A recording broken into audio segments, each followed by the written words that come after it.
Beanie blessings! Welcome to Deadpan Dope Tuesdays with me, Deadpan Lizzie, the Beanie God. This is being recorded on Facebook Live and YouTube. If you don't want to be seen or heard, please mute your mic and turn off your camera. Please unmute yourself if you do perform and mute when you are not reading out of consideration for your fellow artists. This mic is for all mediums of art and beanies. For those who don't know me, I'm an artist among other professions. Couple ground rules. No hate speech or bullying, please. If I hear or see any of that tonight, you get the boot, no questions asked. This is a safe space, like I said. And like me, many of us have parallel careers and are here to just unwind after a long day's work. So please leave the crappy attitudes and beef behind before entering our space. I don't believe in trigger warnings, as life is a walking trigger warning. But if you feel the need to give one, please do. No time limit right now, as we're an intimate group, so please share maybe not longer than 10 minutes, but 4 to 8 at most. And if you'd like to perform and haven't already dropped your name in the chat or DM me, please do, and I will add you to the list, and I will always announce who's on deck. Just to go over a couple things we have here going on at Our Word is Right platform. Bring up my calendar. And maybe the right Facebook page.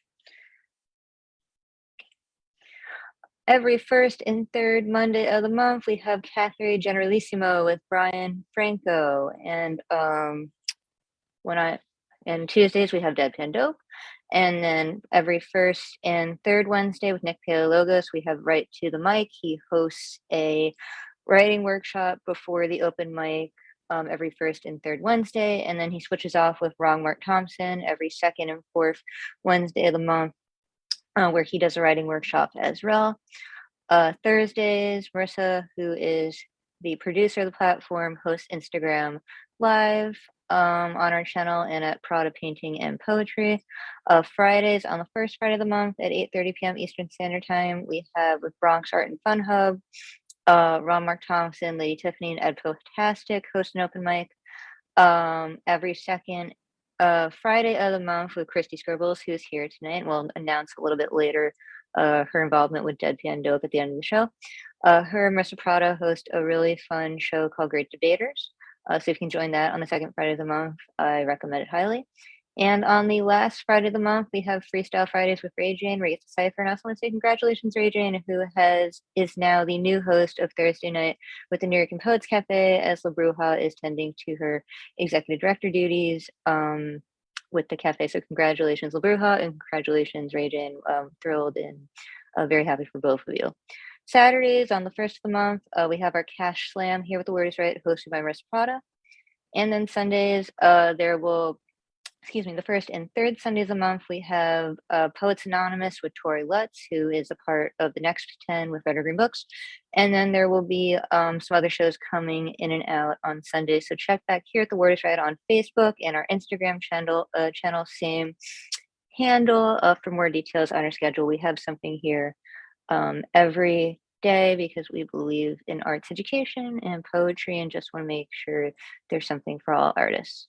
All right. So, and I just want to say we just completed putting together our LGBTQ plus literary art anthology, which is titled Out Loud. So thank you to everyone that submitted. Acceptance letters will be going out this week. We appreciate everyone that took the time to create art and share it with us, and we're very excited to be publishing this literary art anthology, which will also be debuting at the New York City Poetry Festival the weekend of September 11th. So very exciting for all who are going to be accepted. All right, so on deck, we have Chance on Bird, but up to the mic. First, to bless the space, please welcome Christopher Moore. I'm actually not quite ready yet. Can Chanson go first? No problem. Absolutely. Thank you. Brother Chanson, take it away. Okay. Good evening. I just wrote 3 haiku. I thought she was bae, but she had nothing to say to brighten my day. Haiku. Tasted your lip gloss. We exchanged 20 love notes, moments in heaven. And familiar people rarely appreciate us. Y'all know that ain't right. And I just want to read a poem I wrote a couple days ago. It's on my phone, so I had to cut my screen off. Okay. Flower Girl. Between trees and wooden areas, serene country roads appear endless. Yet, on a soft bend in the road is where I found you. You appeared as a flower, delicate, graceful, lovely to behold. Your fragrance mesmerizes me. Your voice soothes me. Your breath captivates me. Your very being intoxicates me. Every molecule in my fingers long to touch you, to discover the sensation of every curve on your body. Between trees and wooden areas where life makes sense and time seems to stand still. Oh, how I wish that were true, to spend my life in a humble yet palatial capsule of time with you. Oh, Chester, that's the best one. I love it. Thank you. It really was. That was really beautiful and powerful. Thank you so much for sharing sharing that on the platform. And yesterday, or was it yesterday, the day before, was National Haiku Day or International Haiku Day? Yeah, it was Sunday. And how many are you at now? I know you're trying to break like the world record, right? You should have Yes. done an event, Chanson. Oh man. Oh, yeah, I didn't think about it because I didn't know until Sunday, and I was on what's her name, Teresa Davis. I was on her platform, and I heard that. So I actually did write one about haiku. I actually did write one. We could do a Word is Right haiku day, and you could lead a haiku workshop if you want. Okay. Let's do a Word is Right haiku day, and then that'll be your baby. You can, yeah, I love it. We could do pankus and haikus on Sundays. Oh yeah, I like that. Would you want to collab on that? We could do pankus and haikus. I like that. Okay, I'm gonna write that down in my notes. I actually did write one about. I actually wrote a haiku about worldwide International Haiku Day. Oh, do you want to share it? Yes. Hey. Worldwide Haiku Day. Short poems in syllables. That's 575. I love it. That was beautiful. Thank you so much. And I'm so happy. You have broken the world record, or you're close? I'm about 25% of the way. I'm at 25:45. Good for you. Congratulations on that. I can't wait till you break it and we get to read about you in history. Pankus are a beautiful style of poetry. That was the theme yesterday at the New York Poets Cafe, actually. It was really lovely to hear what people cooked up. Thank you so much for reading. We'll hear more from you later tonight. Anything you want to plug, your social media, anything you got coming up? Yes, I'll plug my social media and my link tree in the chat. Awesome. And do you want to announce it verbally for anyone that's watching? My Instagram is Soul Ink Speaks. Twitter is Soul Ink Speaks. YouTube is Soul Ink Speaks, and my Facebook is Chanson Antonio Bird, and I think that's it. My books are on my link tree, so I'll post that. Yeah. Well, congratulations on everything. We're so proud of you and lucky to have you in our Word is Right family. We love you so much, and yeah, follow him. He's a blessing in our life, and we appreciate everything he does for our community. Sam Rubenstein just got here. We're so happy to have him. Good to see you. All right. Well, on deck we have Shocky, but up next to bless the mic, please give a warm welcome to Christy Scribbles, everyone. Hello. Okay, let's see. I wrote this piece today. Let me see if I can get it. Okay. In a workshop by Sarah Balamintal, The Poetic Catalyst. So, okay, here we go. I can't seem to stop the scroll. the rolling of the pictures of other people's lives, the food they eat, the clothes they wear. Why does the scroll have me in its clutches? Why does the scroll keep scrolling through my head and my hands and my mind?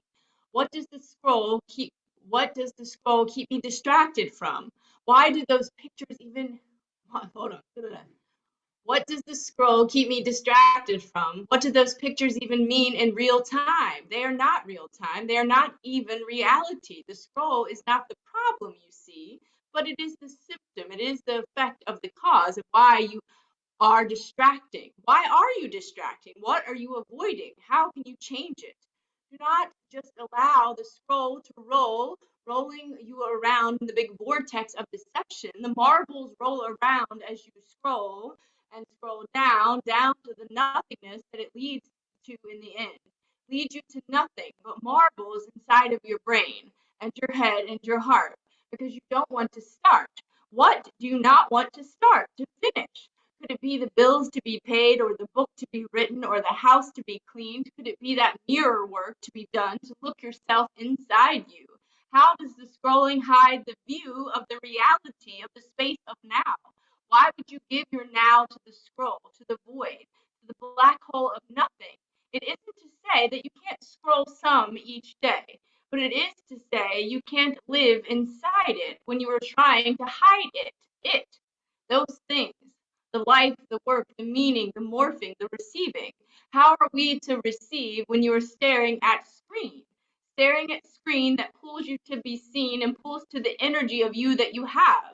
The energy of you, the life force of you, the focus of you is your magic, is your purpose, is your reason. The reason of you is to find your soul and become your whole, and is sucked away by the scroll, the constant, the avoidance, the screen. Can't you see your reflection?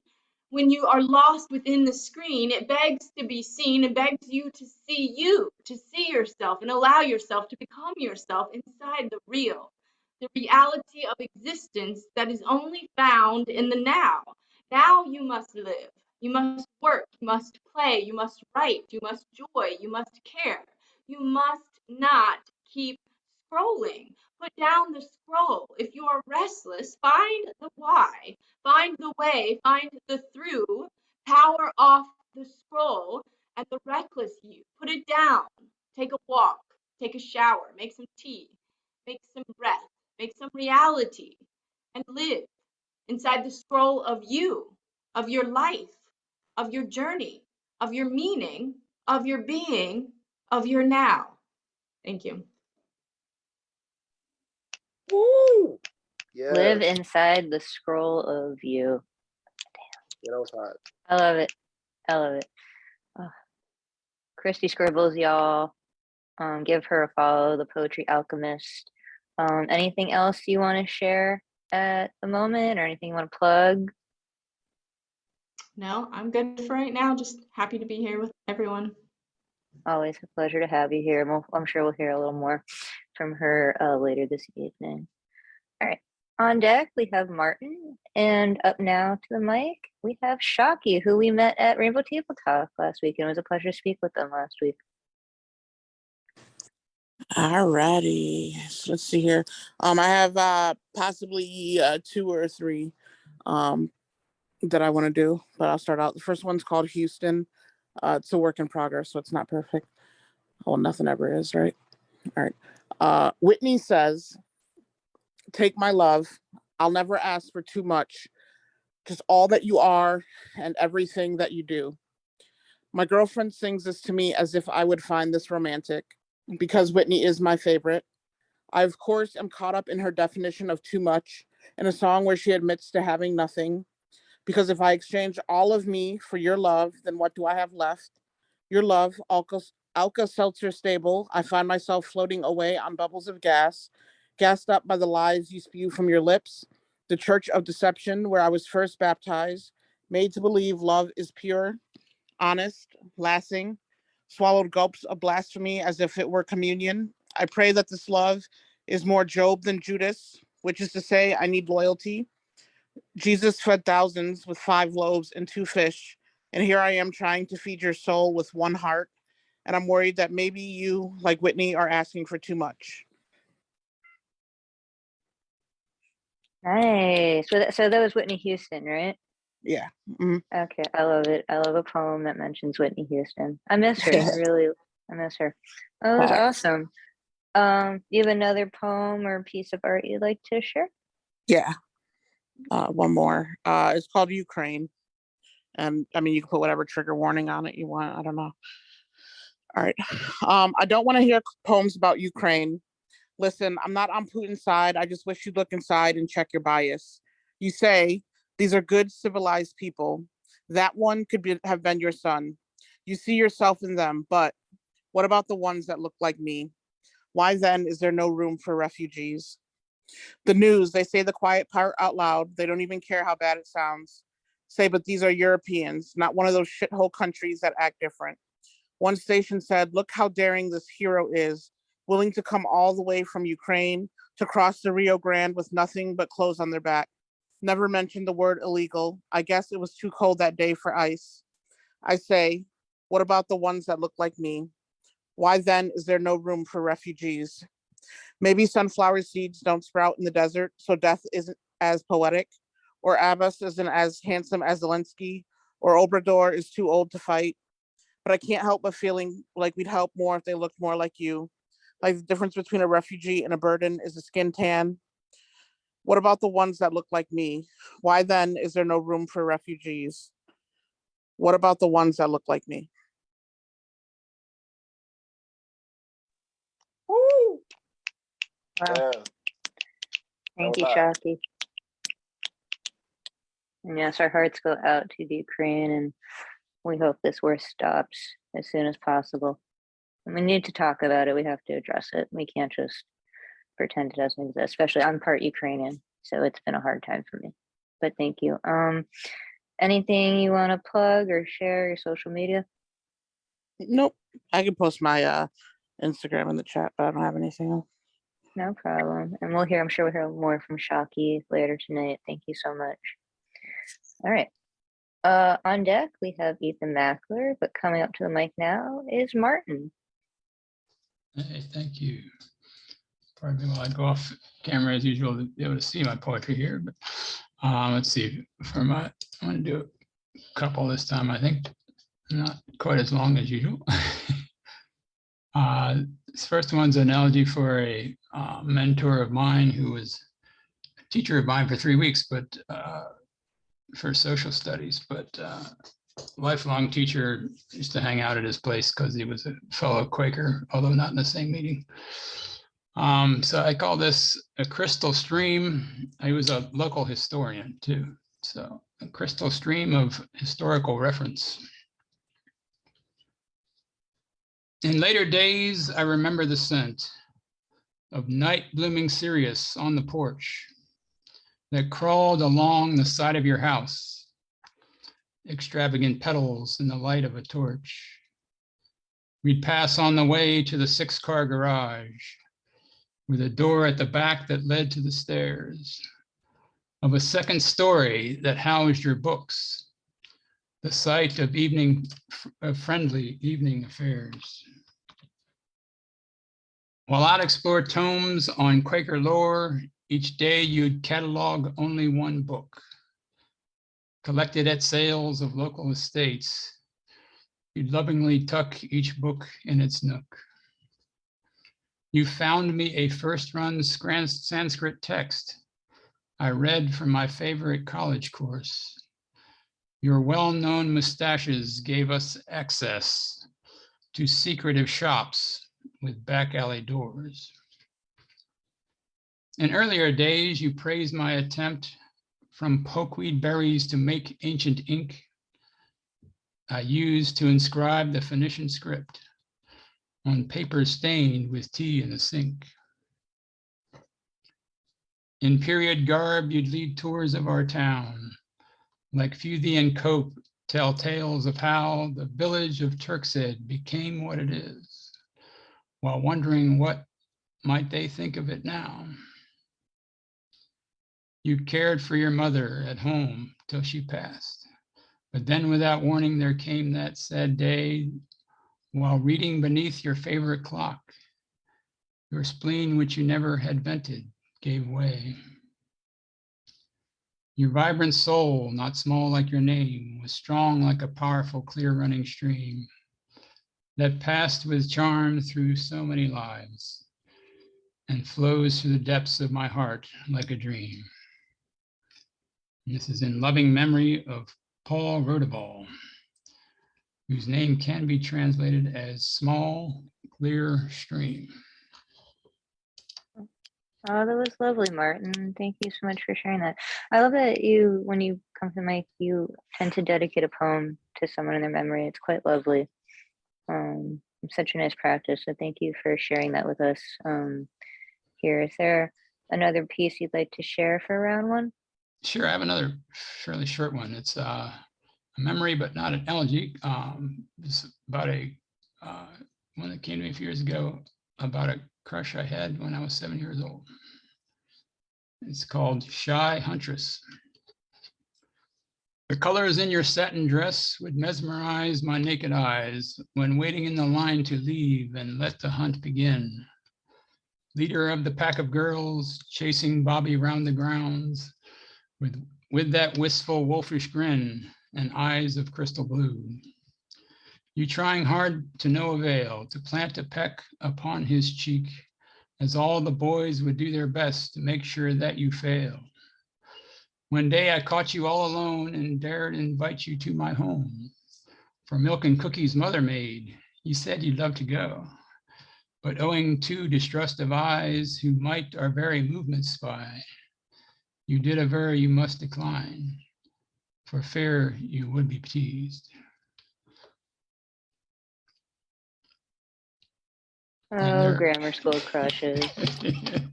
There are hints to the person's name, but I'm not sure I should not release that to protect the innocent. I mean, you never know. They might love it. Yes, but I think I'll wait to find out if I ever get in touch with them again if they do. I kind of want to write an ode to my nursery school crush. It was like the first girl I ever had a crush on. I don't know, Chelsea, if you're out there and you might be in the LGBTQ community, you know, Instagram. Oh, do we do Instagram now? We don't call. We do Instagram. They slide into the DMs. So there you go. I read one last night for a crush I had in kindergarten at Generalissimo's Cafe. Aww. So I'm to read that here. Sometime. I love it. I love it. That should be a prompt on one of these, or maybe that can be the homework prompt for y'all. I don't know why 2 or 3 years ago both of these just came out. Thinking about it for some reason. Nursery. Here, Marissa, if you need any more prompts for 30 for 30 childhood crushes. Oh, I love that idea. Yeah, and we can give Martin the plug for that. Because she always puts the poets that in the poster she creates every day. To make sure people know who did it. And I plug them on my IG. But thank you so much. And give him a follow at Parquillian. I'm pronouncing it correctly, right? Yes. Parquillian. Info in the chat, and I have remember to bring my books over today. I did the yes, congratulations. Covers there. The anthologies by the DC group I'm working with. Congratulations. They blend in nicely with your background. No, thank you. But that's beautiful though. Congratulations. Please order those anthologies. You can put in the chat where people can find them and give you a follow. Our community is doing so many awesome things. I'm so proud of everyone and all the work that they're putting out into the world and the diverse and rich work we're putting out into the world. So thank you. All right. On deck, we have Christopher, but up next, I always say, because it's true, I get the coolest musicians on the show, and I'm so lucky that they want to be a part of it. So please welcome my favorite bassist, Ethan Mackler.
Yes, the ace of the base, Ethan Mackler, blessing us week in and out. Thank you so much, Ethan. And is Garage Poets every Friday or every other Friday? Every Friday at this point, yes. Every- And we attempted, I think like once a month, most months, the plan is to have a hybrid. We have a monthly gig at a place called the Walnut Street Cafe in Lynn, Massachusetts. And last time we were there, we managed to get a hookup. Marissa read. That's awesome. Congratulations. Yes, Marissa. All right, road trip to Boston. But y'all. yes, this Friday, Garage Poets online. Find it on Facebook. Yes, please give Ethan a follow. Just Ethan Mackler on Facebook and Garage Poets. Him and Jeff Taylor host that. Very cool stuff. Thank you so much, Ethan. We look forward to hearing more from you later tonight. All right. On deck, we got Sam, but now up to the mic, we have Christopher Moore. Thank you. I have, as some people would say, new shit. So this is called In Her Head. I know my twin basically smashed you, but don't worry, I'm not like her. I didn't read all of your poems, but did you write any about me? I know you must have some. You know. Any love interest? Oh, no. You're too antisocial for that. Bow before your garden state goddess, even if I don't always show up. Thank you. Very nice. Very nice. Thank you. Do you have another piece you'd like to share for the first round? No, I don't, but you did say that we could put any links in the chat if we have to share stuff. Absolutely. Go right forward and you can plug it verbally too for the folks watching on YouTube and Facebook. Okay, that's good. I basically run an open mic every second Wednesday. It's called More Poetry, basically a pun on my last name. It's every second Wednesday of the month from 7:45 to 9 p.m. Eastern time. The next one would be, let me see, that would be May. So the next one would be May 11th. I can put the link in the chat. Yeah, absolutely. So check out More Poetry. I love the name. I love that you're using your last name in that. On May Yeah. 11th, and give Christopher a follow. All right. And yes, we like to proudly say new shit when someone brings new shit. So thank you for blessing the space with your new shit. It was awesome. You're welcome. All right. Yeah. All right. Let's keep going. On deck, we got Stephen Blaine, but up next, please welcome Sam Rubenstein, who has a book out. Yeah. Hi. Hi. Thank you for having me. I love coming here. I was very nervous that I wasn't going to be able to make it home in time, but I did. So, yay. Hello to everyone from New Jersey. Yay, New Jersey. So I do have a new book that came out about almost a month ago, which I will read like one poem from, but I also am here because I need a little bit of, I need to hear something out loud. I'm working on another thing that's hopefully going to come out at the end of the year, a little chat book. And I want to try some of these poems that I haven't done before or haven't done in a while. So I was hoping I could like try like one of them that I haven't done in a very long time and kind of hear how it sounds. So this one, I guess for those who are, trigger warning for those who are nervous about like self-harm or suicide. I've never performed this poem. I'm very nervous because I've never heard how it sounds out loud. So this poem's called Advice for Your Best, for When Your Best Friend Tells You They're Suicidal. 1, as much as it seems scary right now, don't cry. Don't you dare. Don't show an ounce of anything other than warmth. This moment isn't about you. And if you cry, it can only make things worse. They are feeling weak, and your tears only prove what they already are thinking about themselves. 2, know your rights, but also theirs.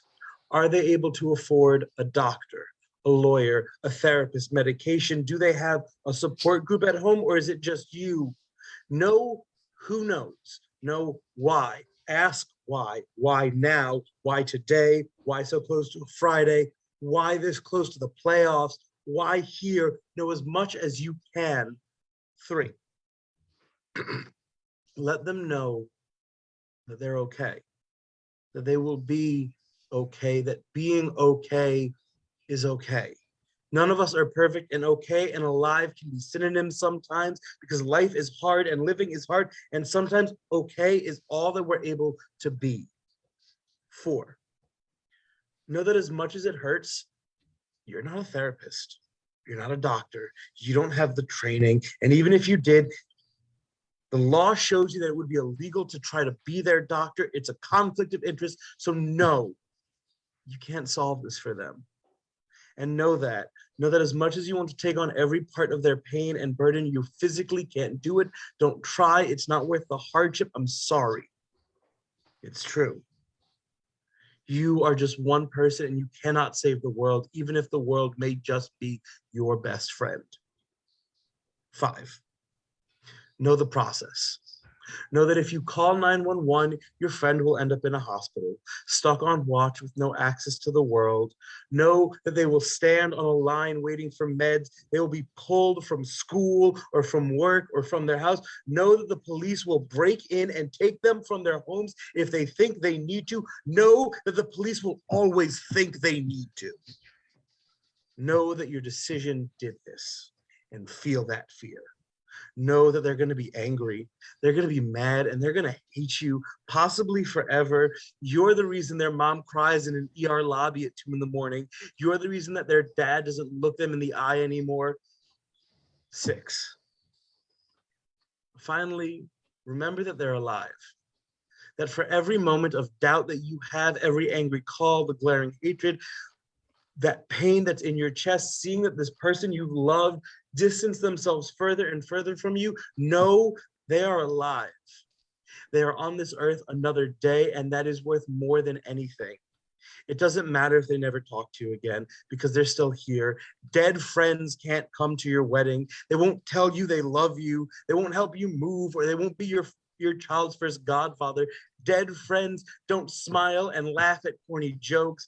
And living person, no matter how far removed from you, is better than missing your dead best friend. Trust me. I know. Thank you. Wow. I think God we all just need a damn. minute.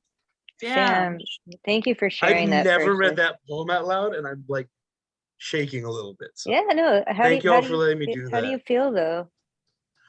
From like an emotional, it has a lot of what I want. I noticed small things that like I'm gonna be like tightening up here and there, but I feel like it does exactly what I want it to do sound wise. Like it just cool. I thought it sounded beautiful, by the way, and really touching. And please note to any artist that enters this space or any space on the Words Right, you're always more than welcome. We're here to just practice something you're working on, to hear it out. It never has to be finished or just what some would say polished. It's a safe space to try anything out. So thank you for firstly sharing that with us and being allowing us to give you the space to do that. That was an important poem for many to hear, including myself. And I really appreciated what you wrote. And you should be really proud of yourself for reading that, Sam. It's not easy to read something like that, certainly. So thank you. But yeah, I really enjoyed it. So thank you for sharing. Thank you for giving me that space. Yeah, of course. And just to anyone watching, if you ever need to talk or reach out to someone, please feel free to send a message to the Word Is Right Instagram message. I don't know if YouTube does messages, but if they do, please feel free to send it there, or the Facebook. Someone on our team will respond to you. We are here to help. We all matter. We all need to be alive. So please don't ever feel shame or scared to send a message. Someone on our team will always respond. Thank you, Sam. Is there anything you want to plug, have coming up? Yes. So coming up, we have a few things. I run a program called Second Renaissance Arts. We do arts education classes and online programming. On Thursday, we are doing a interview with Dr. Phyllis Bivens Hudson, who is going to be talking about her memoir and growing up through trauma through education. Next week, we have an open mic called Live from the Living Room, which is going to have some amazing features in it. And I'm going to send you guys this. We are trying to start in the fall a axe throwing / writing workshop combination called Hatchets and Haikus. That is its name. We've started. We need to get 30 signatures on a form to show the place that there are people who would be willing to go to this. So I'll put it in the chat. If you are willing, please just sign up. I Even got if a you can't make perfect it, 'cause it's picture in for New the Jersey. target. Yes, let's go. You got a I wanna show perfect some picture for the. actors. I got a Oh, great God. picture for the target. Yes, let's go. I want to throw some actors. I mean, there's so Yeah. many images running through my head right now. Now I just want to. I mean, I have an idea like who you're probably talking about, and you can DM me it. But I just want to Thank you. throw an I axe like at the Donald name Trump's too, but face. Is that okay? Can we just put Trump on the target? Go for it. Yeah. We have like a bunch of like cool like writing prompts like connected specifically to the throwing of the axes. We've been working on this for a little while, and like I know like we joked about it like 2 months ago. You were joking? Oh, I was like dead set on Oh coming. no, I was like joking, and I was like, wait, nope, this is too good of an idea to pass up. So we got I approved by featured the on the place. They show. just need a signature to show. So I will sign. I know Elise will sign. So there's 2. Chanson, if he makes a road trip up to New Jersey, he will certainly sign because he's the haiku king. That's awesome. I know many of us from New York will certainly hop on a train or figure out an Uber, whatever. I will come to New Jersey for that 100%. That's so cool because I featured on the show Sam was talking about like a month or 2 ago, and I didn't know you were joking. I was just like, that's really cool. I would totally come. He was just like, is that safe? I'm like, yeah, why not? I was like, yeah, we could do it. And then my other brain's like, that doesn't seem like a safe idea at all. What is safe? Yeah, exactly. What is safe? The Google form is right there for those who would be willing to fill it out. Like I said, we just need to hit 30 and we're good. Oh, that's so cool. I will fill it out for sure. That is so exciting. I will make the pilgrimage to the state of disco fries poetry, and axe throwing. That sounds fun. Well, thank you so much, Sam. We look forward to hearing more from you in round 2. And yeah, get to New Jersey and we'll create some haikus and throw some axes. What could be more fun? That just sounds so much fun. All right. All right, so on deck we got Marissa, but up now we're gonna go back to hearing some music from the wonderful, magical Stephen Blaine, who I imagine is not sitting in the West 4th Street no subway station, but a lot of No. music is played in that subway station. Indeed, but I could never do that. They're much better than me, those people. No, not at all. No, you're all talented, all of you. Anyway, it's good to see you and everybody here. Hope everyone's well. This is a little thing I was working on. This week's work. It's called Hope. Hope. I'm just messing with a new tempo, just as.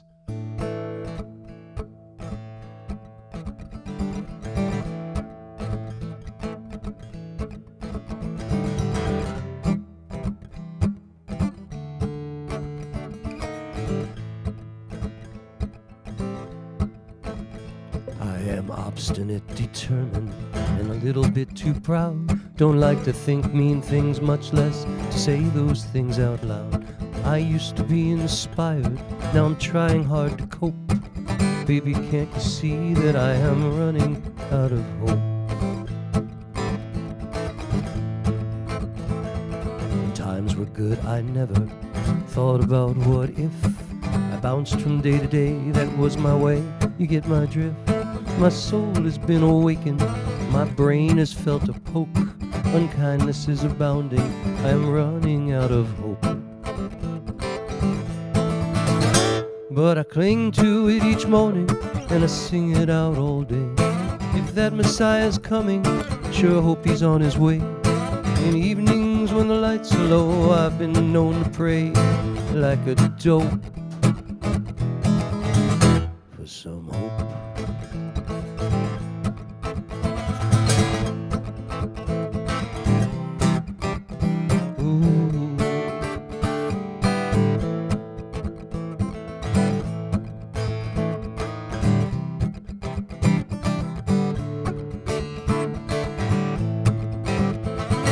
Times were good, I never thought about what if. I bounced from day to day, that was my way, get my drift. My soul has been awakened, my brain has felt a poke. Unkindness is abounding, I am running out of hope. But I cling to it each morning and I sing it out all day. If that Messiah's coming, sure hope he's on his way. In evenings when lights are low, I've been known to pray like a dope for some hope.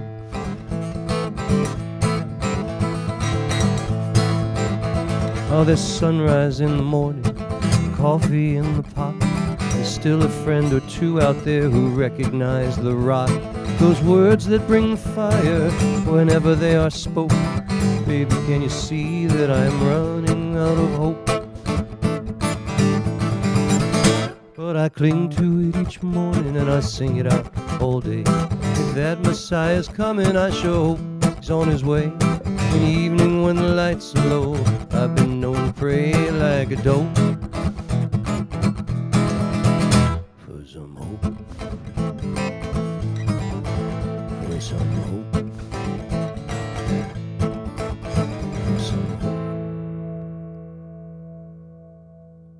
Yeah, bringing us some Johnny Cash vibes tonight. That was awesome. Nice. Thank you. Lovely. You have another song you'd like to play before round 2? I you know, I don't want to take up. It's good. Everybody, we Yeah. can move ahead. Thank you. Oh, thank you, Stephen. And yes, give Stephen a follow on SoundCloud, Spotify, Facebook. Just his music is amazing. Thank you. We'll hear more from him later tonight. All right. On deck, we got Cherry Rose, who's also part of the Fierce 15 with me. And up to the mic now, we got Marissa Prada. And thank God, because the entire time I've been sitting here, my computer's been recovering because we lost power on Sunday. And so I haven't turned it on since then. It only took like 30 minutes to boot it. So, That's fun. It's just, very fun. It's old. All right, so new shit. Like Christopher New said, shit. new shit. These are the 2 poems that I wrote on Saturday afternoon in the Tumblewords workshop. Tumblewords is run by Donna Snyder out of El Paso, Texas, and Lee Martinez Soto was the host of the workshop on Saturday. And the prompt for this poem is there something you're holding on to? Is it time to let go? What do you need to let it go? So I'll read this one and then I'll read the second one I did. I am like that man who accidentally fell down a rock crevice in Utah, found his arm wedged between sandstone boulders, wiggling and wriggling and writhing in desperate, agonizing decision-making. Do you fight? Do you rest? Do you pray? Do you hope? Do you give up? Succumb to the coming death since you are clearly not climbing out of here. Foot grabs water bottle strap. Water bottle runs empty. Sunlight shaded by declining heart rate. Penetrating spirit of decimated, decided destiny. This was not a decision. But what decision dictated default days wage war on the one misstep in this climber's life? That's right. He broke open that bottle and began to carve into his flesh, created divisive diversion between death and getting to wrestle with life again tomorrow. He pounded through skin and muscle and bone and blood again and again. He thrashed against himself the weight of that mishap, allowing for further destructive freedom of the body. He probably did not believe he could do it, cut himself free. He probably had never seen that much blood before.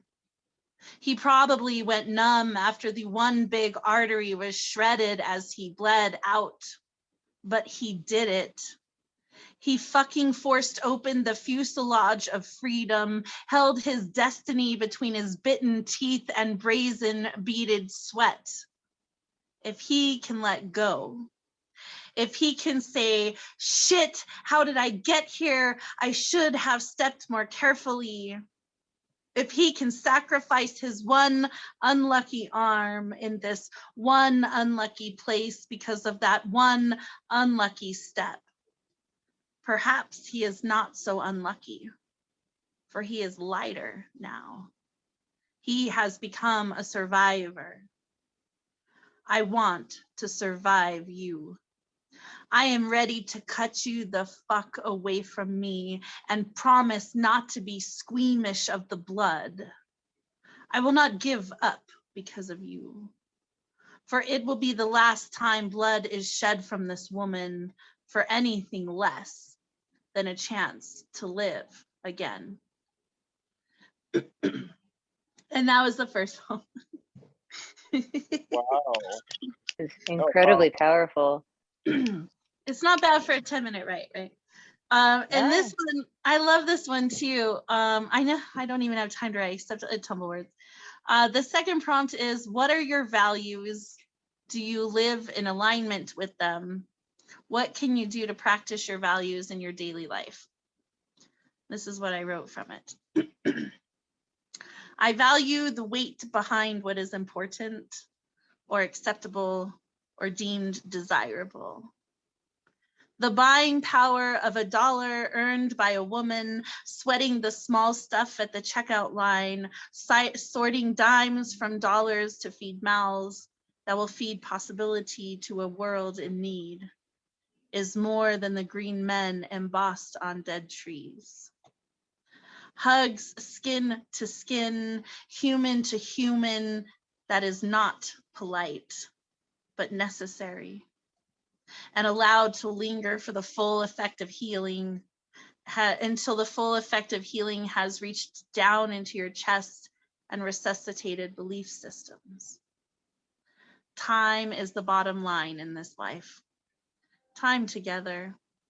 Scribbled words from pens running on empty, from brains still deciphering traumas. Hesitant to jump from the plane again, to land on the tarmac stage and given a microphone and told to speak. I value the voice and the choice to speak on the importance of change, the hope that must be fostered and fanned to disband disbelief in a better tomorrow. That I will get to bathe in the brute strength of poetry one more day. I leave it up to anything but fate to find the good stuff in the grief of greatness, to grind time into powder that dissipates on tongues, powered by the strives we make for change. I value the opportunity to change, to challenge known and imagine unknown. I value all of you, and all of this, and all of now, and all of later, and all that is still to come. And I will hug the hell out of it until there is no more healing to be done.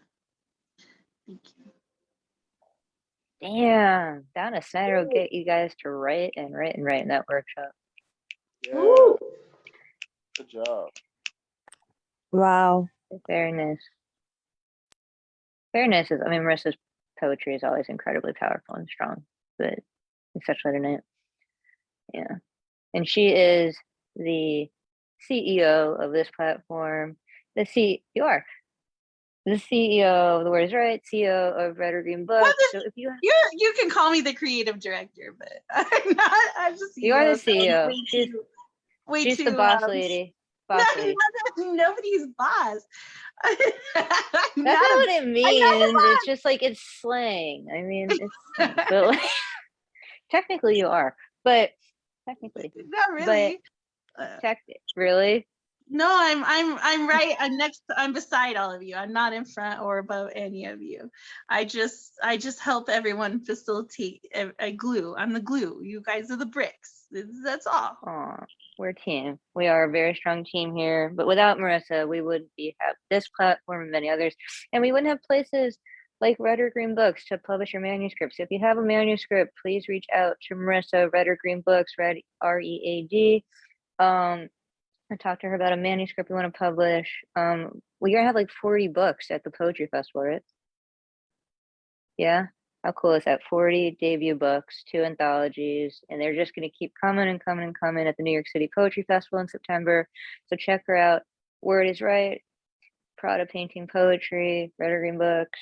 She is just the gift that keeps on giving. So thank you, Marissa, for all you do for us. And we'll hear more from her later tonight, I'm sure. All right. Up next to the mic, we have Terry Rose. And then if anyone else here wants to read for round 1, please send me a DM and I'll add you to the list. Otherwise, we'll go back to the top for round 2.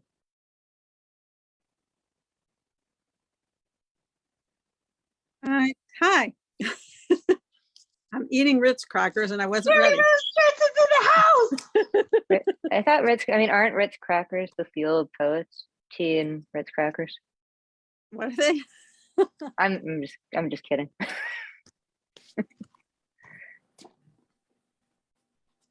have no idea what to read. Okay. Read from your book. Really? I don't have that accessible to me right now because that means I have to turn on my computer and that can take some time because my computer is old and decrepit. the workshop that Chanson and I were in the other day, which we were hosting with the Forever Seven, was pretty interesting, I thought, for our topics. And I came up with a lot of stuff. I like really surprised myself. So I can read some of that stuff. That's like some new shit. I'll find where I want to start. Okay.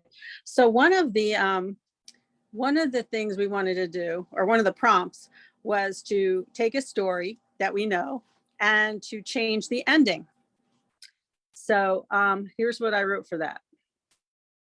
This story is one where the guy gets the girl, or the other way around. In the story of Romeo and Juliet, we know the tragic end. Well, what if it didn't have to be that way? What if the family feud ended before they got together? Suppose they had a town meeting and worked out their differences and became the best of friends, and suppose that the Montagues and the Capulets actually signed a marriage contract between the two star-crossed lovers before they were born. Hence, they were going to be supported by both families, and so they could live a happy life. Go with that then. But that would not be real life, because after all, is there anyone who really gets to have that happy ending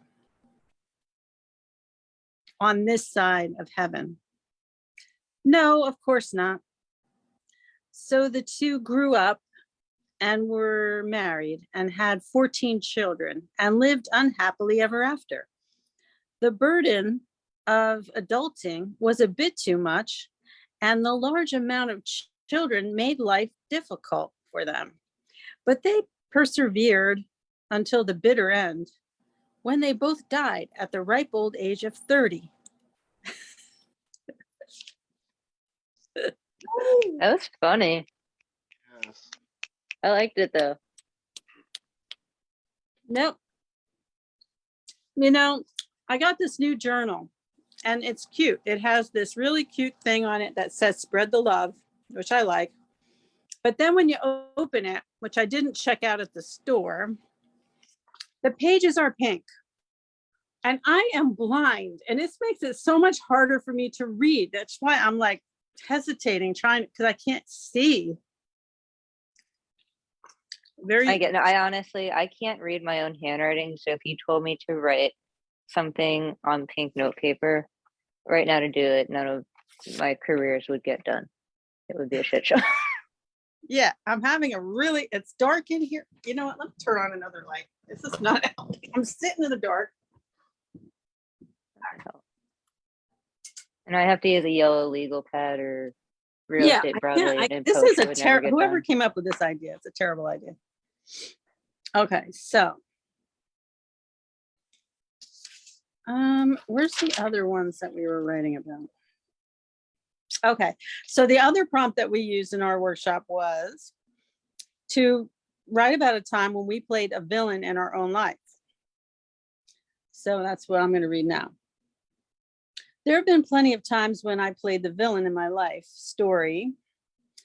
Such titles were the evil stepmom, the unfaithful wife, the non-compliant employee, the alcoholic mother. I suffered greatly at my own hands and the hands of others in each of these situations.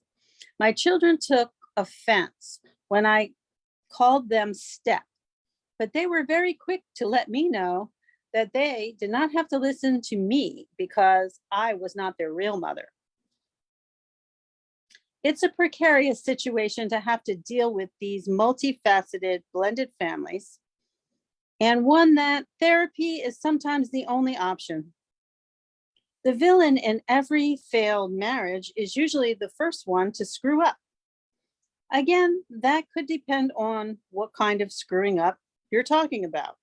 And is there ever any justification for it? Again, therapy may not fix the problem. Divorce is usually the unavoidable answer. And then there's the employee who loses their job, but is villainized by a behavior that was perhaps performed out of ignorance of the rules. You know what they say the road to hell is paved with? It ain't gold, sweetheart. Lastly, there's a drug or alcohol addiction. And frankly, do you know anyone who has or became a parent? Wait a minute. Lastly, there's a drug or alcohol addiction. And frankly, do you know anyone who was or became a parent that was not made out to be the villain in each and every case? DCP&B getting involved and removing children because of the environment being unsafe, and rightly so in each and almost every case. Where was DCP&B when I was growing up back in the Stone Ages? I must have been spared that nightmare because I could have been made accountable for my bad behavior back then when I was addicted to alcohol.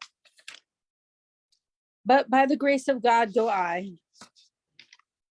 That might be the end. Yep. That was the end of that one. It was great though. Thank you for sharing it. Thank you. Yeah, awesome. And yeah, to people making journals with pink pages, stop doing it because poets, it doesn't work for poets. I'm really having a hard time seeing what I wrote. It's even with the light one, the extra light, it's still really hard to see. It's all good. I write all my poetry on a Word doc because I can't read my own handwriting. Like sometimes before I go to bed, I write a panku or a septile on paper so that I'm not looking at a screen, and then when I wake up, I do one. Kind of a meditative practice. Can I do one more short one? Yeah, of course. All right, this one will be easier for me to read because there's not much there to read, so I should be able to get through it. This is the other prompt we had, which was to write about when you were a hero in your own life story. So I start out with the song, that David Bowie song, "You Can Be Heroes." We played that. So I said, "You can be heroes just for a day. You can be heroes just for a day. A hero in my life was the time when I saw my son drifting out on the waves on a surfboard, and the lifeguard saw him getting close to the pier, and I went running like a Baywatch lifeguard in mom garb after him to save the day. The lifeguards did not get there before I did. I grabbed the board and pulled him in. Big crashing waves, plowing through that like an ice-breaking barge to get to my son. The hero was the love of a mother." I think I should say the hero in that story was the love of a mother. I think that ending needs to be expanded. But anyway, that's as far as I got.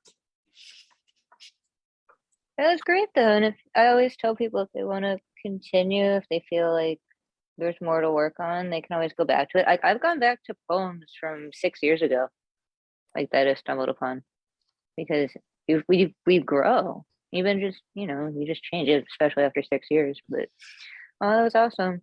Well, thank you so much for sharing that.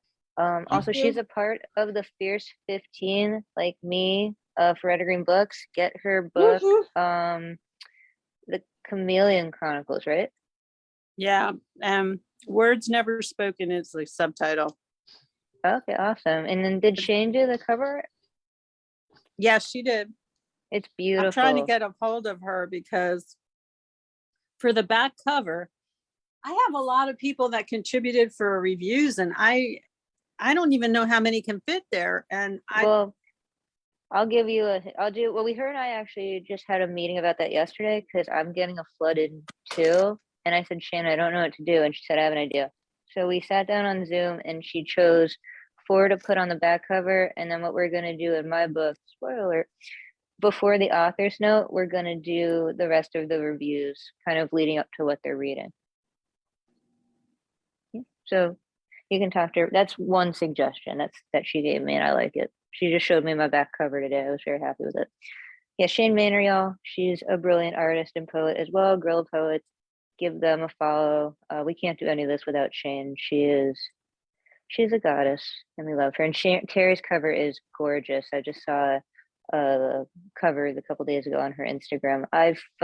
Funny Moms with a Z, right? Funny's mom. Funzy's mom. Yeah. Yeah. It's So give Terry a follow. UNNIEZ, mom. Yeah, give Terry a follow. Buy all the Fierce 15 books. You can buy the bundle, by the way, on the Red or Green Books website. Because we got it really Plus, is there's a a raffle.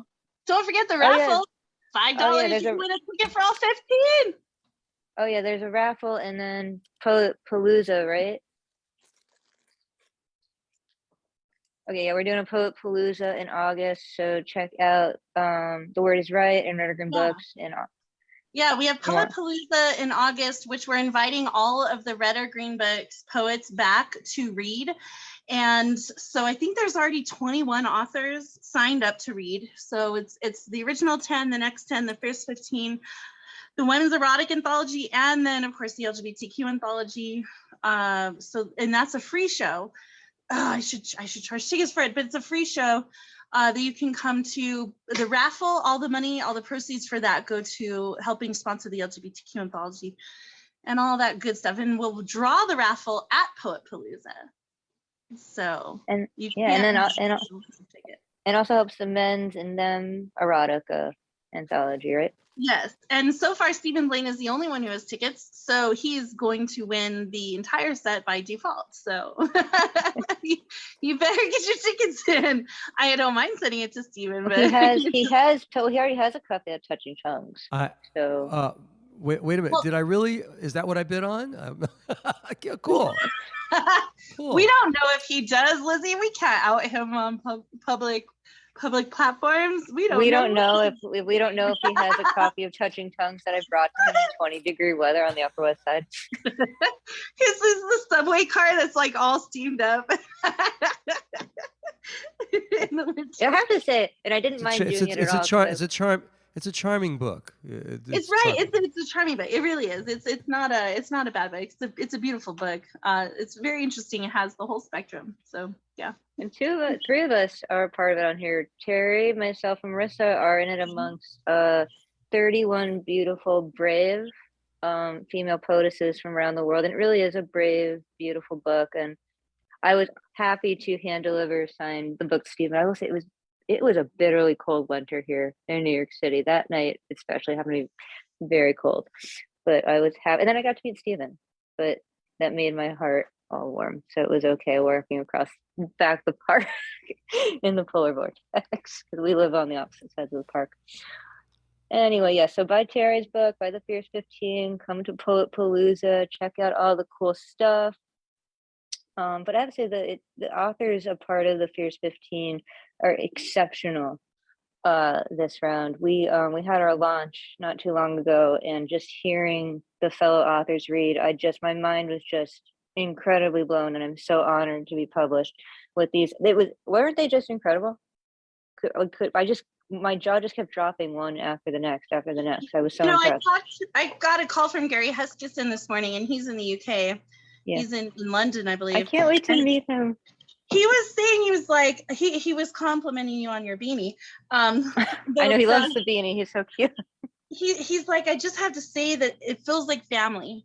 You know, that he hadn't heard from so many of the poets yet, but he was like, I just want you to know it feels like family.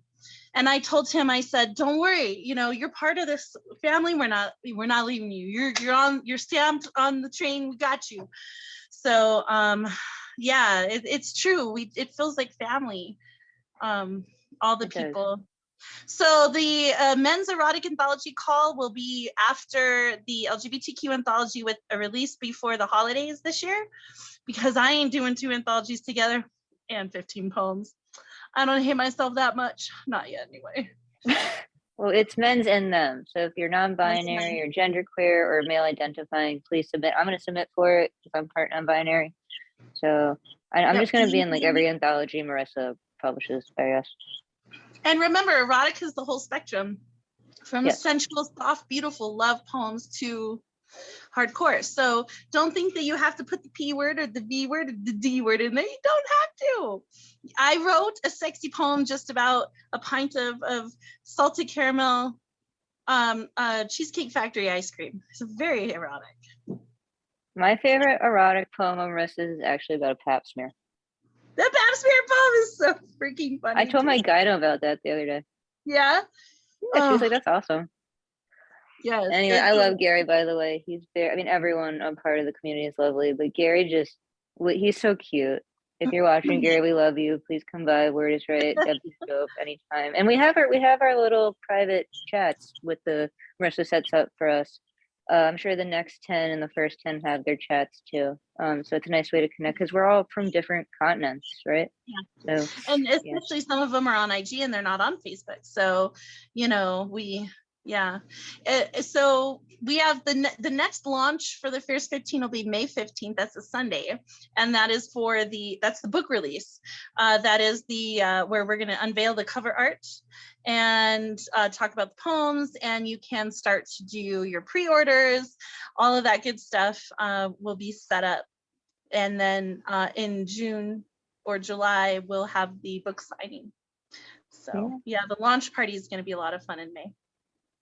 Yeah, I have it in my calendar. I'm very excited for that. And if I don't get to meet Gary in New York City, I will mail you a beanie. I will. So he said he's going to try to come. You know who else is trying to come to New York City? Lantern. Well, he's already coming. Kimberly Anderson from South Africa. Oh my God. And I'm submitting everyone's book for a pushcart prize this year. So I'll have to find out if that requires a physical copy of the book, because if so, then if people can opt out for the nomination. But I believe everyone who we're publishing deserves a nomination for a pushcart prize. Oh, that's awesome. Thank you. That's awesome. I'm excited to meet all these poets. I'm excited to see Gary wear a beanie. Yes. That'll be fun. He's got a big old bald head. He needs a beanie. I mean, whether you have Kenny G locks like myself or a bald head, we all look beautiful in beanies. But anyway, the banter part of the show digresses. Anyways, now we're on. About this. Sorry. It's all good. So now we're on to round 2, and we're just gonna go back to the top. So I think he said he wrote like 5 haikus during the mic. So we're gonna go back to Chanson and then on deck, Christy. Okay. Again, good evening. I'm gonna read these 5 haiku and go to bed because my medicine is kicking in. So here we go. Haiku. Assorted poets, each anointed to speak out. Ink is our oil.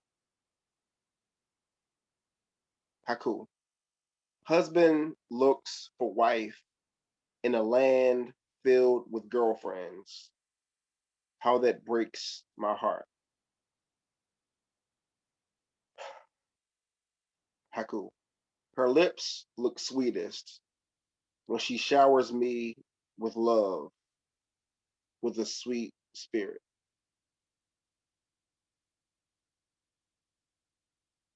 Haiku. Her voice, my clothing, keeps me warm when I'm freezing, soothing when I'm warm. And this next one is dedicated to Lizzie. Easy listening. That's our soft voices genre on my radio. Thank you. Aw, thank you. That was lovely. I appreciate you. Thank you. Thank you, Chanson. He's also in charge of our postcard program. So if you want to learn more about that, reach out to him or Marissa. I'm a part of it. It's quite lovely to get anonymous postcards from around the world. It kind of, you just open your mailbox and you read it, and it makes your day a lot better. So thank you, Chanson. Give him a follow. All right, keep going. On deck we got Shocky, but up next we got Chrissy Scribble. Hello. Well, I read this one at the New Rican Poets Cafe. And since we have been talking about haiku all night, I'm going to read it here. Oh, you haiku, you. Haiku, what are you, haiku? The boundaries of you elude me and confuse me. How can I limit the words of me to fit the form of you? What is form anyway? How can I form myself within it? Squeeze myself inside the parameters of the haiku.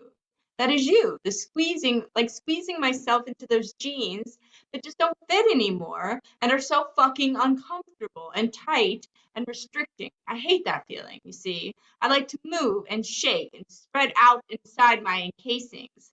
I love to break form, to break rules, to color outside the lines, to scribble all over those lines. I actually like to take those lines given to me by form and throw them right out the proverbial door and say, fuck you, form, fuck you in the ways you tell me my words should fit. I don't want to fit.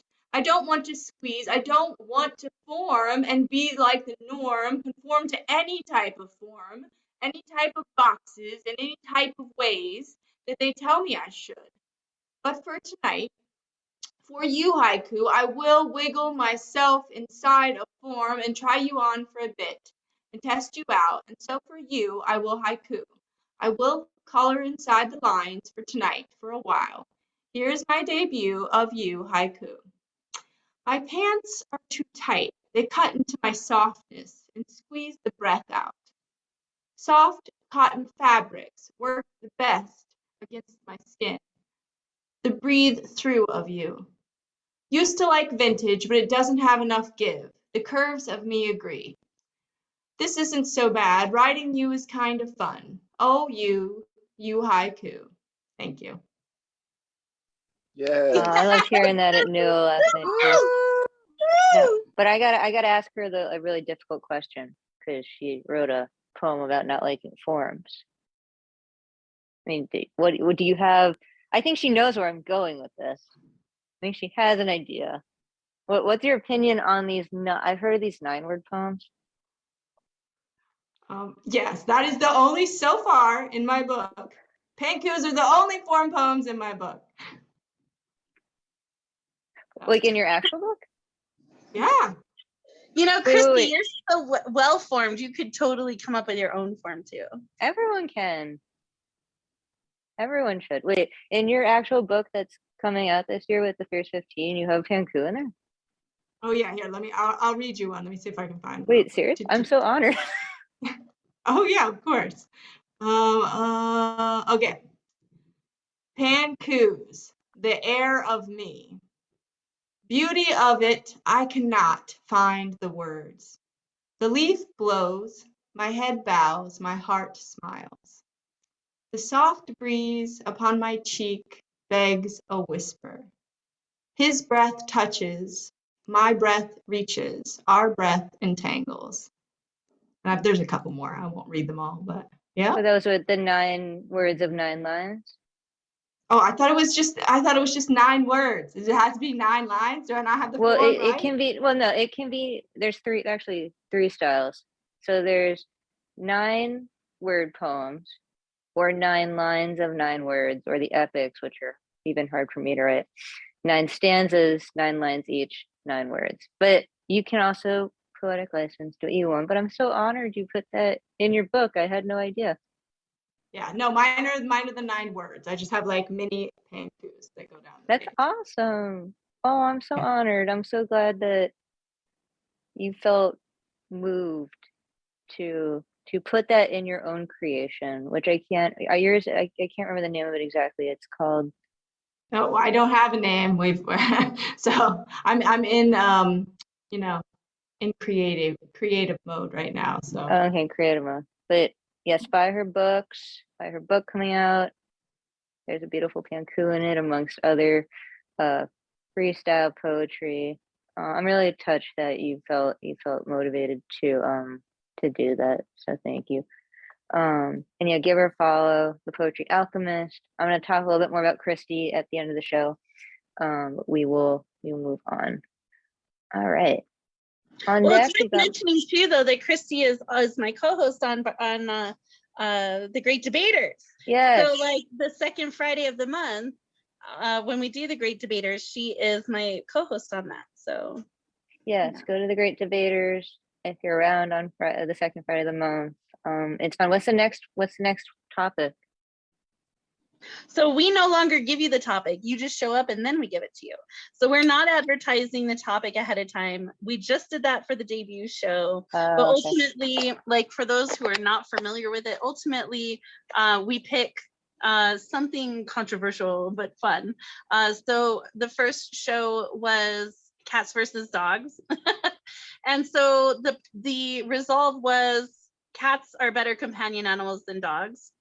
You're split into breakout rooms randomly, and then you have to take the pro or the con and write to it. And so it's very fun and interesting. It forces you to be a little bit outside your personal POV and use your critical thinking skills and creative writing to come up with an opinion that weighs you. And then there's a judge, because you can't have a debate without a winner and a loser. Just kidding, we don't say loser, but at least a winner. And second place. and so you get all the doll hairs. You win all the doll hairs, all the marbles. That is what you win. And bragging rights. In this community, bragging rights are everything. So yeah, I attended the first one. It was fun. Me and Miss Zaney wrote some funny stuff about cats and dogs. We had a lot of fun. We did not win because we didn't take it seriously enough, but we had fun. Yeah, you guys let your personal feelings get in the way. Yeah, that's but then the winner gets on the big poster on the page, so it's No, the problem. No, it wasn't a problem. It was just we go into the breakout rooms, and then we just decided we hadn't seen each other for a while. And Miss Zaney's also part of the Touching Tongues Erotic Women's Anthology, by the way. So shout out to Miss Zaney. So we were just catching up, and we just kind of wrote something like last minute before the time was up. But that's also the fun of it. You catch up with your friends and some poets that you don't always see regularly. So go hang out. It's fun. I'm emailing you the welcome packet now. Okay. Yay. Yes. By the way, thank you for all I mentioned earlier who submitted for it's called Out Loud LGBTQ Literary Art Anthology. Acceptance letters are being sent out this week, and it is an honor to be curating it and editing it and publishing with Red Green Books and debuting it at the New York City Poetry Festival. We'll also do some Zoom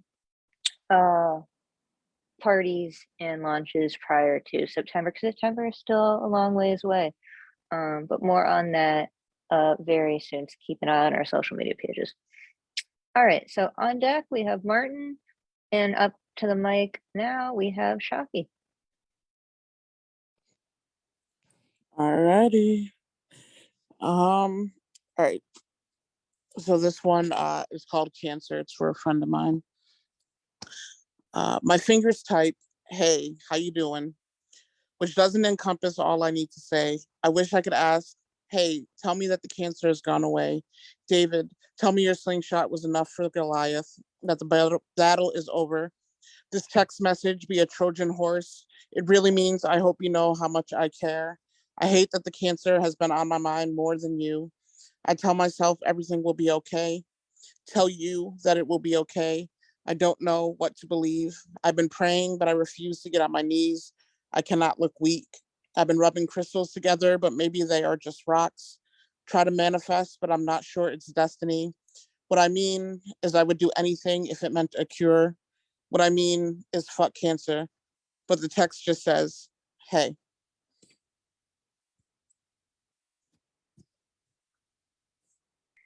Yes, fuck cancer, indeed. Thank you for sharing that, and I'm very sorry for your loss. Is there anything else you would like to read tonight, Shocky? I could do one more, I guess. Yeah, sure, go for it. Falling asleep here.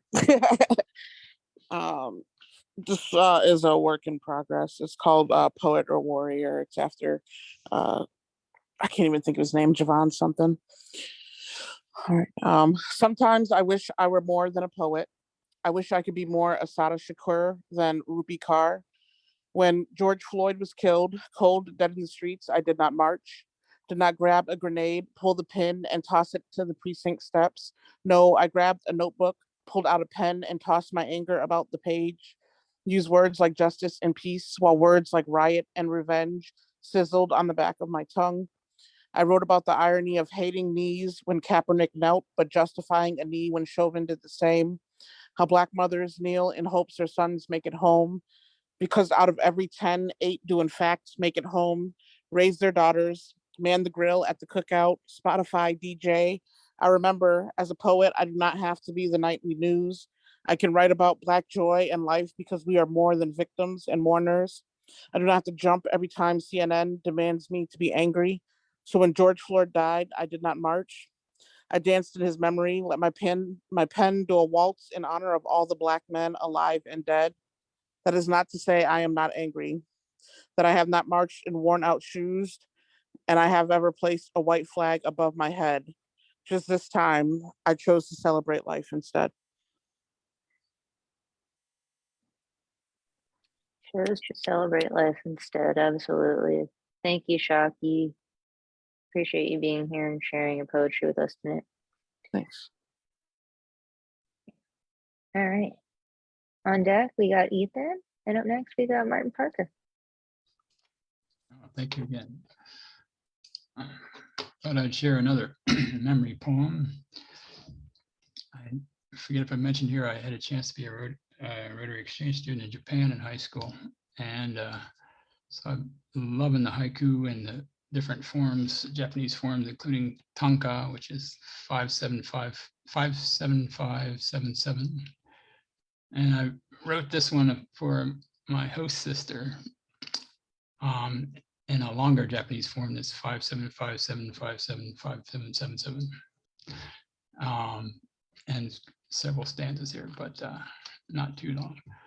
And so this is for Hiroko, I call this, or for Hiroko, whose name literally means wide child.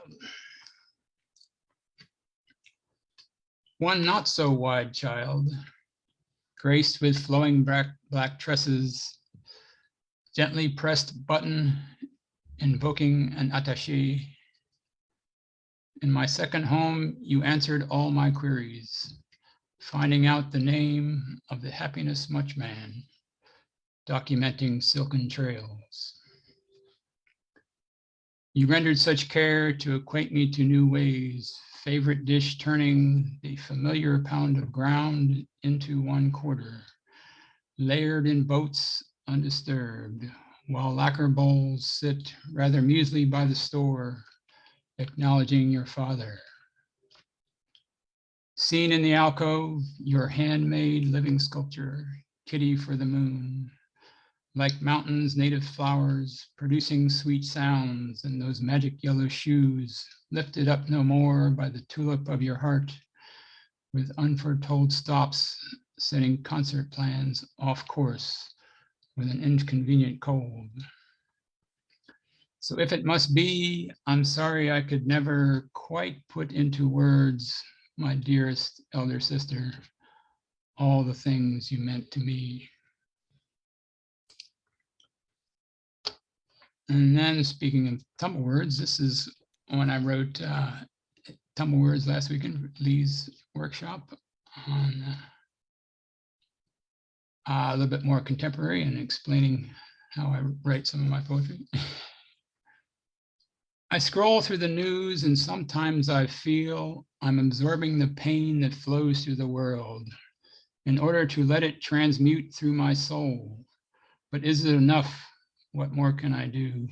Trapped in this city renowned for its greed, retreating into the depths of my mind to find a way to let the light within my soul shine through these words I release by tapping my flickering screen.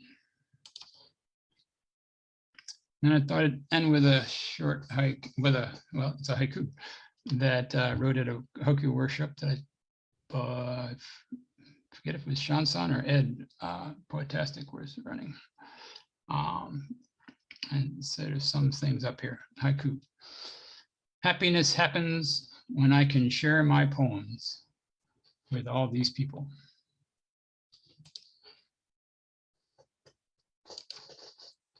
Arigato. That sounds like a mix of Eddie and Chanson. I loved it. Thank you so much, Martin. Always a pleasure having you and hearing your poetry that you share. Follow him at Parlequin on Instagram, buy his books, the 2 anthologies. Parquillian, excuse me. I got it, Parquillian. I got it. I Yes. got it right the first time. You did, yes. But I still Sorry, like Martin. the Parquillian Parquillian. variation, but Parquillian, yeah. Yeah, All right, Ethan. apologies. Harquillian. No problem. And also, speaking of Tumble Words, I'm going to be hosting a workshop with Tumble Words on July 9th.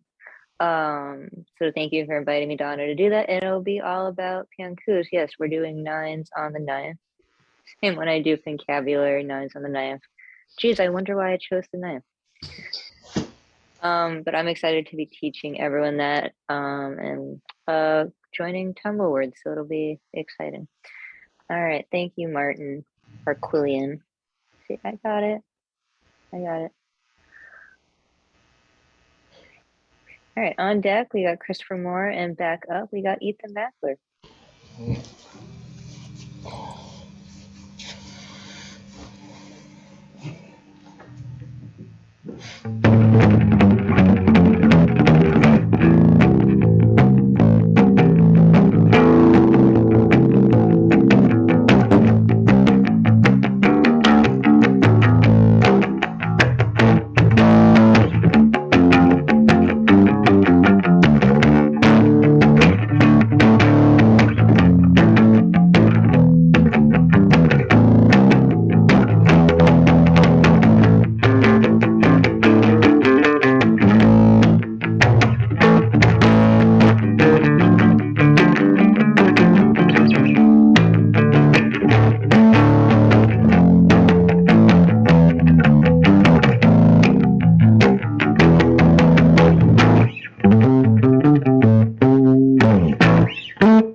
Damn, with authority. You will That is so respect cool. my authority. Hell yeah. Very cool. Very cool. Thank you, Ethan. All right. Like I said earlier, Ethan Mackler on Facebook, Garage Poets every Friday with Jeff Taylor. They're doing very cool things. Always a pleasure to have Ethan with us here on Deadpan Dope. Thank you. All right. All right. On deck, we got Sam, and up next, we got Christopher Moore. Okay, thank you. Last round was new shit, and this is old shit. It's called Misfit Island. I am the Duke of Tacos, or perhaps the Prince of Fools. Either way, what does it matter? Sand has covered the stone idols. The tops that are there are mere pathways. No patronage or lordships are given. Why should I give just to lose again? Wear carnival masks all you want to hide what you might think of others. Maybe I am the Duke of Misfits, searching forever for a duchess that doesn't even exist. Thank you. Awesome. That was lovely. Thank you so much. And like you said earlier, give his mic a follow and go to it, More Poetry, Moore, and check him out. He's doing great things. Thank you so much, Christopher. Thank you. Yeah. All right. Up next, or on deck, I should say, we have Marissa, and then up next we got Sam. Hi there. So in continuing to try out new things and kind of do a little bit of weird stuff that I haven't done before, I wanted to try this poem that I've never like gotten to perform. Um, it is called The Adventures of Captain Courage. Um, Connor and I were friends once, back when kids were friends, because that's just what you were. He always loved playing heroes and villains. He was Captain Courage, with just the right superpower to get out of any situation and save the day, do the right thing, and always, always make sure to save the pretty girl at the end, played by Connor's dog, Pixie. And that left me as the proverbial villain, a weekly cavalcade of monsters and dastardly geniuses trying to destroy the world, coming up with every single plan only to watch Captain Courage get out of it, beat up the villain, and save the day. Nowadays, Connor works as a financial planner in New York, and I sit at home and write poems. He's ending his first marriage after 2 years in a domestic violence charge. I haven't had a girlfriend since 2018. Connor takes photos from foreign beaches. I haven't seen someplace warm in years. But Connor and I don't talk anymore. Not since the incident when Captain Courage faced off against the villainous environmentalist, whose plan was simple: burn down the neighborhood and replace this with trees. And Captain Courage did his usual thing. He escaped the traps, made it to a secret lair hidden behind our tool shed, only to find me. No costume, no evil deed, no accent, just balled fists and a decision that this time the villain really does deserve to win, by whatever means necessary. Connor's mom picked him up in her Hummer later, drove him home, and I never saw him again. Thank you. Thank you for trusting us, for allowing you to read that important and beautiful piece. Thank you, Sam. I love the title. Thank you. I had trouble coming up with like the name for a good hero here, and so I wanted it to like all fit, and so I'm glad Captain Courage does work. I think it works perfectly. I love it. So thank you for being vulnerable and sharing that. And like sometimes our artists here do get vulnerable. It's not easy, but we appreciate you trusting us and feeling safe here to do that. Check out his hatchets and haikus in New Jersey and yes, everything else please. he's got. Buy his book. Sam is a brilliant artist in New Jersey, and we're very lucky to have him a part of our community. He's been hanging out with our friend Nick Paleo-Logos a lot. Yeah, he's actually Nick is gonna be featuring on Live from the Living Room next week. Oh yeah, awesome. Well, congrats, Nick. Nick is my twisted twin. We were separated at the womb, but then we got twisted back together like 30 years later. Causing ruckus over at that New Rican Poets Cafe. Thank you, Sam. And like I said earlier, some of our poets get vulnerable, and some of our poets use what we call mommy and daddy language. Well, since it's a small group, there's only a few of us on the screen, I'm going to opt for something tame. That doesn't stop you when there's thousands of people watching. Yeah.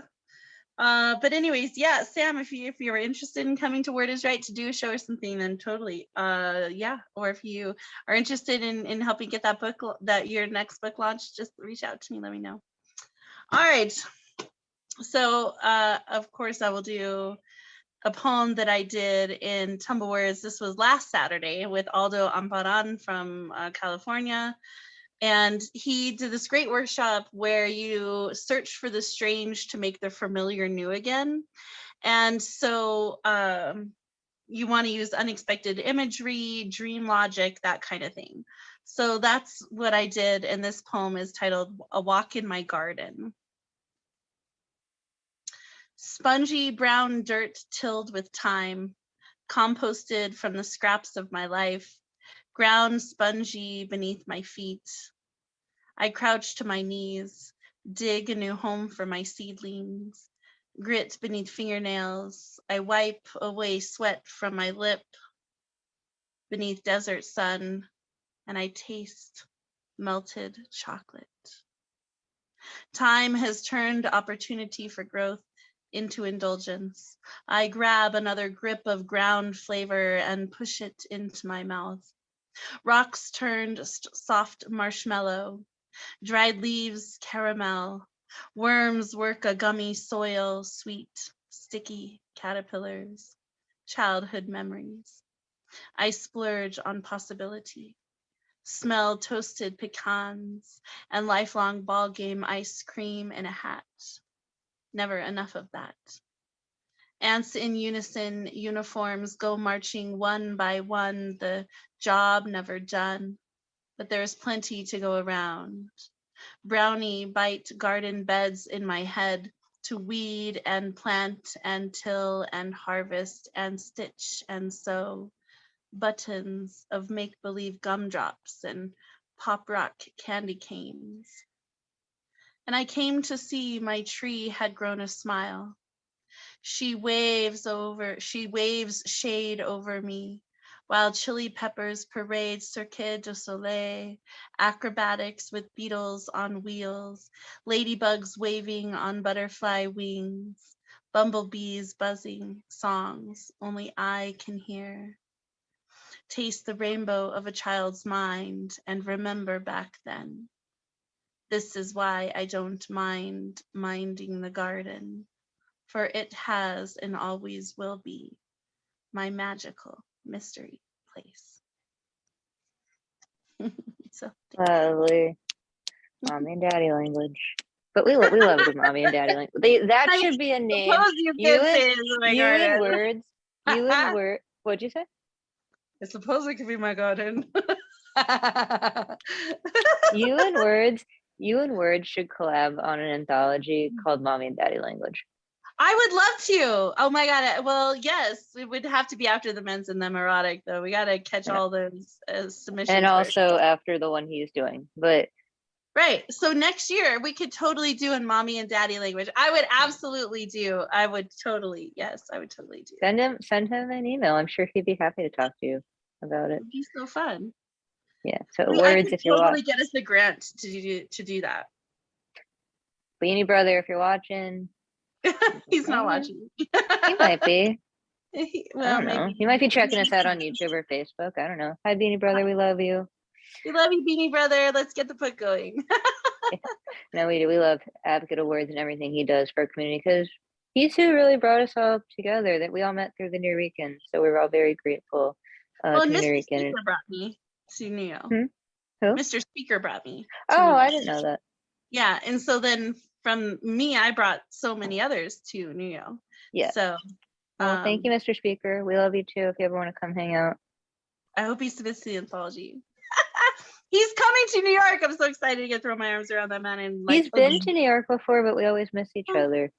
Yeah, he goes often. He's not that far, but I don't ever get to go. So I'm very excited to be able to go. Autumn in New York is really pretty. Also, it'll be better than in July when it's like a hot, sticky mess. Maybe we should take a day and go up to Boston. Go to Boston and mess with those Boston bass players. I don't know how they talk. Road trip. We'll do a hybrid. Yeah. And then we'll go down to New Jersey and throw some hatchets. We'll go to Boston, we'll grab Ethan, and then we'll go throw some hatchets and haikus, and then we'll go back to New York. Let's go. You wish. Yeah, we do wish. Speak it, it will be done, right? Send it out to the universe. I could stay some extra days. Boston's not that far from New York. It's actually a very easy trip. You ride a train a couple, 3-4 hours, 5 hours? No. Not like even? 3 hours. All right, 3 or 4. So 4 hours. So I was kind of close because I was like 3, 4, 5. So yeah, that 4 hours is easy as a cakewalk. I mean, is it 4? I haven't been to Boston since like 2017. Has it been that long? Well, geez. So I think we should just stay at Ethan's house. Like we should just say, Ethan, we're staying with you. Okay, I'll bring my beanie. I'll bring you a beanie. All right. Well, yeah, we'll have a beanie. Gary Hutchinson, get your beanie ready. Oh boy, beanies and beanbags. Can you imagine all of us poets on a train going to Boston? On a what? On a train going to Boston for like a day to have a two. For a We'd couple have our days. own cart because no one would want to tolerate us because we'd all just be ciphering. Yes. Oh my God. We'd be like, Jeff, we're here. I mean, that Oh sounds man, fun. that'd be And then hilarious. we can go even further and hit Canada and visit the other Jeff. And you know, well, Christopher George is in Delaware, so we would have to definitely have That's him. the other direction. Oh well, yeah. I mean, but That's he could come down. He could come up. Well, or whatever. Delaware. Am I wrong? I thought Delaware was like south of New York. Yes, it No. is. It's south Yeah. of New Okay. York. I thought it was. Yeah. It's halfway thought it was between New York and northeast. DC. Yeah. Where I, Really? Yeah, Yeah. it's like by Yeah, I Maryland. used to live in and Delaware. Pennsylvania. It's also Really? south of Pennsylvania, which is where I'm from. So I do know Then it's it's south not of New York. Delaware. Is it Delaware where Christopher George is? Yes. Yeah. I thought for whatever reason, I could have sworn it was like next to like where Rhode Island is. Fuck No. my. That's Connecticut. It's Connecticut. That's okay. No one knows where New Mexico is, and it's as big as Texas. Almost. Yes, people do because it's the four. It's Colorado and Utah and Arizona and New Mexico. Or is Well, that Nevada? It's like part Some of the people know that. A lot of people don't have a clue that it's I not part of passed Mexico. 5th grade geography. They tell me I speak good English for being a foreigner. That's what they tell me. Go to these places. That's what they say. Really? Yeah. Yeah. Mhm. That's what they tell me. I should not. And the other People thing I tell always you that in New is Mexico? there an old Mexico? And I'm like, you dumb. All right. Well, I passed 5th grade geography, so Well, all them little states are hard to like know where everything was. And in fact, you know what? For the longest time, I didn't realize that Jersey was west of New York. I thought it was again on the right hand side. I have this weird thing; everything is right of New York City until I flew in to. I have Newark. a joke, but I won't make it. Yeah, Yeah, I New didn't York know where is anything was. New York is north of New Jersey. It's like Pennsylvania, Delaware, Pennsylvania, New Jersey, New York, and then Connecticut, and then you go into New England. But you know what? I can say all 50 states in 30 seconds or less. So at least I know there's 50 states and what they are and the alphabetized order of them. I just don't know where they really are and like All right, so geographically. Marissa Prada is going to feature on Deadpan Dope just in 30 seconds. 50 states. There is a site where there's a map quiz. We could always give her that. You fill in the blanks. Yeah. Oh, I want to do a nonsense poetry workshop where it's like Mad Libs, but I want to do like nonsense poetry. But I want to take like one of my poems or maybe like an epic poem and like take out a bunch of words and have everyone give me words and fill it in and like totally transpose the poem into something like nonsensical. I would love to do that. I love nonsense poems. I would love to put like 200 words into a jar and pull them all out and put them in order. Like that's the poem. Like I would love. You can take an epic panku, which is already nonsense, and just work with that. Well, like at least two to 300 words. 200 words would be nice. Because then it's a good size to like really shake it up. I should take like. Should have everyone bring a poem. An epic panku might be 200 words. Maybe what I'll do is take all the titles of everyone's poems that I've published at RGB and then just pull out like put those in some sort of nonsense. Wait, take the title of everyone's poems or everyone's book cover? Of all their poems. So like if you take Miro's book, you're taking the title of like every single poem in you the have book. like 200 or 300 words. Okay, no, that's cool. That would be a good little poem. Yeah. Okay. Totally No, that's awesome. So it's just gonna be the longest poem ever because it's like 40 books. It's not the longest poem ever. Not really. I mean, within reason. Maybe I'll pull the A's or the thes out. Oh man. I think Sorry, I don't hold those in. I just let them out. I think an Epic Panku actually has about 729 words. I have never counted an epic Panku, but I believe you. 9 times 9 times 9. Right? I What's created a the next beast. word beyond epic? Would be like gargantuous. Yeah. It Like that. Gargantuous. I have only written 2 epic Pankus because they're really hard. Yeah. would be like nine epic pankus would be a gargantuous panku. Yeah. It would I'm be gonna like try to write one 300 before words. the end of National Poetry Month, though. For my third, I created a beast just because Nick Logos gives like sometimes 5 prompts a workshop. So I just took all 5 prompts and mashed them, and it became an epic Panku. Yeah. It's great. I finished my book. So Anyway. I'd love to turn one of my poems into a Mad Lib. So everybody who comes to that workshop should do that. Oh, that's cool. I teach poetry using that prompt. Actually, that's how I introduce The poems. nonsense one. Specifically the Mad Libs style. If you does anyone know Billy Collins' Introduction to Poetry? Oh yeah. It's a poem Yes, I by do. Billy Collins. It's kind of a fun jab at how schools will tend to overanalyze writing. Yeah. And I use it as a joke in my introduction lesson, where we take it apart, make it into a Mad Lib, and then they hear it, and my students make whatever jokes they can out of it. And then afterwards we read it and I go, so what's it about? And they go, it's about, and like my kids are just sitting there going, why do the people tie the poem to a chair and beat it? I go, oh, like, what do you think? And it's the funniest where it's, if you've never read that poem, I strongly recommend it. Just as like people who write it, it's very relatable. But like I'm just cool. hearing you talk, I'm just like, do it. I will gladly help. I literally We should totally do that. Yeah, I love his poem about Cheerios. I love parody poetry. I love anything that's like shock effects, nonsense stuff. I love it all day. I love all the things that people say you shouldn't do, and I do all the things that other people won't. So yeah. That's awesome. That's awesome. We should definitely all collaborate on a Mad Lib. I should do my beard poem for Samuel so that like we can see if he gets freaked out easy. Right, well, we'll let Terry finish, and then you can read that, and then I got an announcement, and then Sam's gonna close this out with Beanie blessings. Oh, I love that. Okay. All right, so Terry, ready?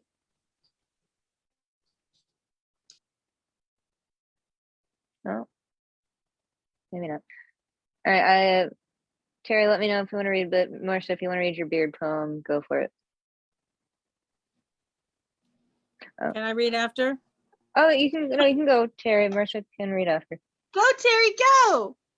I'm not done. I need to write one more line. I was trying to write a Panku. Oh, all right. Then we'll let you wrap up, and then Marissa can read her beard poem right now. Okay. Well, it's not pulled up. I didn't realize I was going to read a beard poem. I can pull it up. I can get it up. I'll talk while you pull it up. When I was in 4th grade, we were talking about Mad Libs. A friend of mine I got in trouble because we wrote an erotic at age 9, dirty Mad Lib in the worksheet, and we got in trouble at age 9. So I guess you could say I wrote my first erotic poem at age 9 by accident. Yes. Also, that person I wrote that poem is a professional cheerleader, but I won't say what name. Cheerleader, it would be a really interesting poem to write. Let's see if my phone holds out. Hang on, I gotta plug it in and say 8%. Let me just plug this in right quick here. We should have a cheerleader prompt. Is that what you're saying? No, I don't want a prompt about cheerleaders. I don't like cheerleaders, but and it's not a kink I have. So unfortunately, it does not do it for me, but that doesn't mean it doesn't do it for other people. All right, this is a sexy poem. Samuel, don't think less of me, please. Yeah, this poem is titled Waylaid.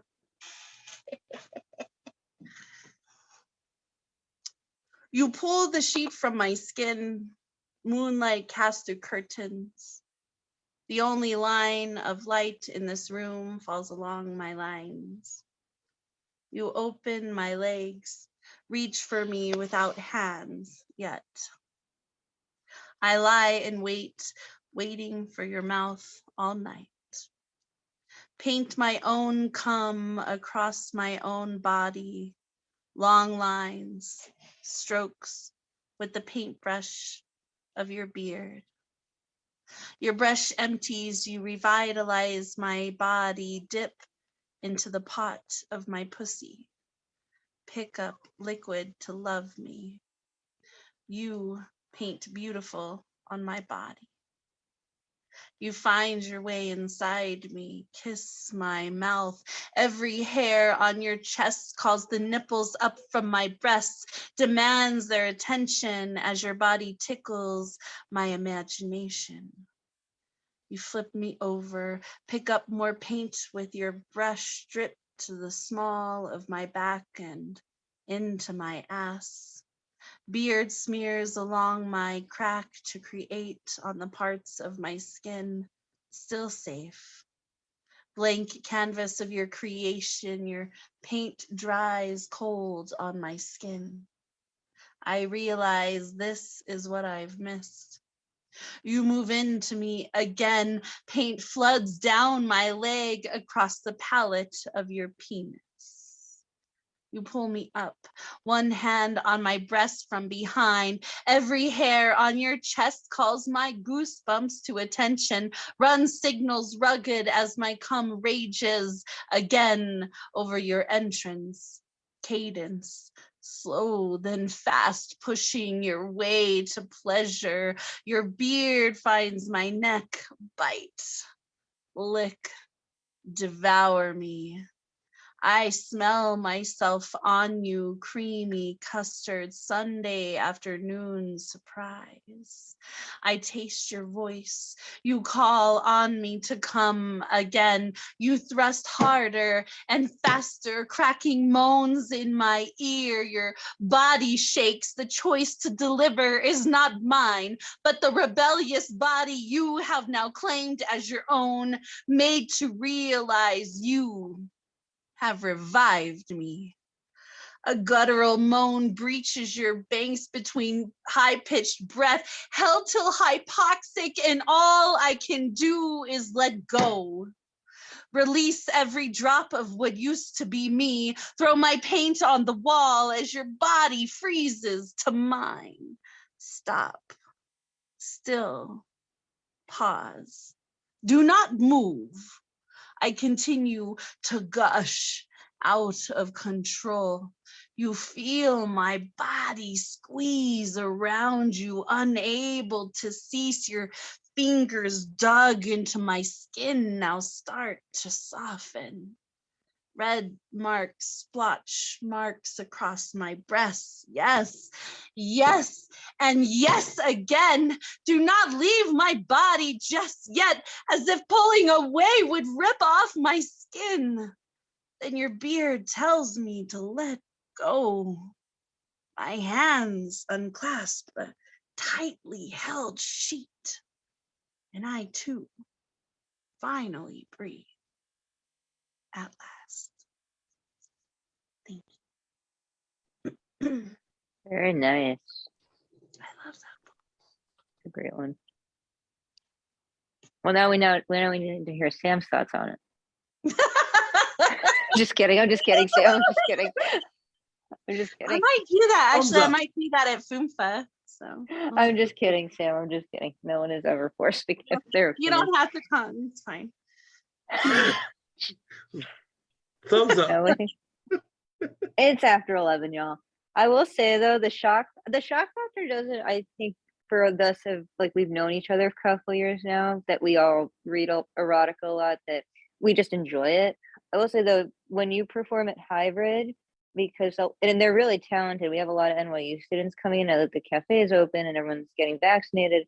A lot of NYU kids start to come and perform, and because they aren't doing necessarily online Mondays and Thursdays with Nuo or the other programs we all go to, around around in the Zoom universe that they're not familiar with some of the, sadly, they're not familiar with a lot of the online poets. So they hear us in the cafe, but they, you know, they don't always pay attention. And Marissa did like a poem recently where her roosters were like cracking up in the background, and they aren't used to hearing the erotic poetry because it's not read that much live inside the cafe. That's kind of funny to watch them have the shock factor. We're all just like, oh, it's another Saturday.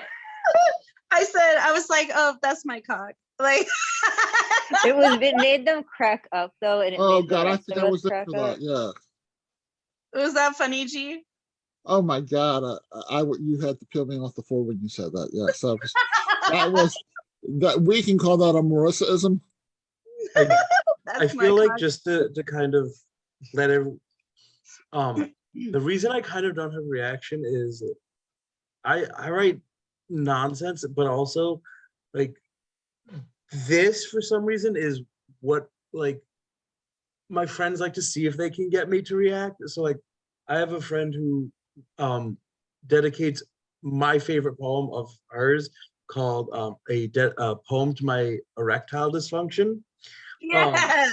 Very loudly at like shows, and every time it's just yes. Why not? Like, so just apologize if there was not much of it. It's just very formal at this point. We're so past blunt at this point, but the name of the show is Deadpan Dope.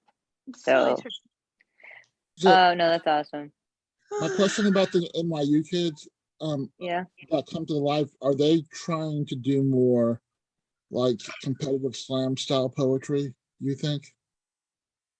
I know that they trickle in more to the Wednesday night and Friday night slams in addition to hybrid, but and they don't, because you know they're not, you know, they go to classes, but they're not, some of us do work until up to slam, so we don't, like our New York community who you know well, we don't always trickle into the weekday stuff as much. I'm gonna try to once my schedule calms down a little bit. But I don't know if they're more slam or just kind of getting their feet wet with the general open mics. So, but it's funny to watch the shock factor with them when they're not hitting on me. I should do shirts that say that's my cock, and the O for cock, put like a, you know, put the comb on it with the beak. So yeah, that would be hilarious. That would be fucking hilarious. It'll be 20. I will say though, when we did the karaoke with Paul, they were jumping on stage and we're like, and me and like, I did a duet with like Paul's girlfriend, Danny, and we're like, what the fuck is going on? Hey, Samuel, did you ever watch, I mean, you might be too young. Did you ever watch Voltron, the cartoon in the 80s? Oh God, Badgetron. Right? Do you like Voltron? Are you a fan? I mean, like I've seen the new one as well, so like it's so fine. I mean, Deadpan, you gotta get me to do the Badgetron. Okay, well, that doesn't have to be tonight, like sometime he's here. Okay, well, if he comes Some back people won't get on it. Saturday for your show, you can read it for him on your show. Yeah, if he comes on Saturday, I'll do Vegetron. He can also watch it online though, if you just tell him what date you performed it on YouTube. Yeah, give me the info, just because. I don't know. She's done it on a couple of them though. Okay.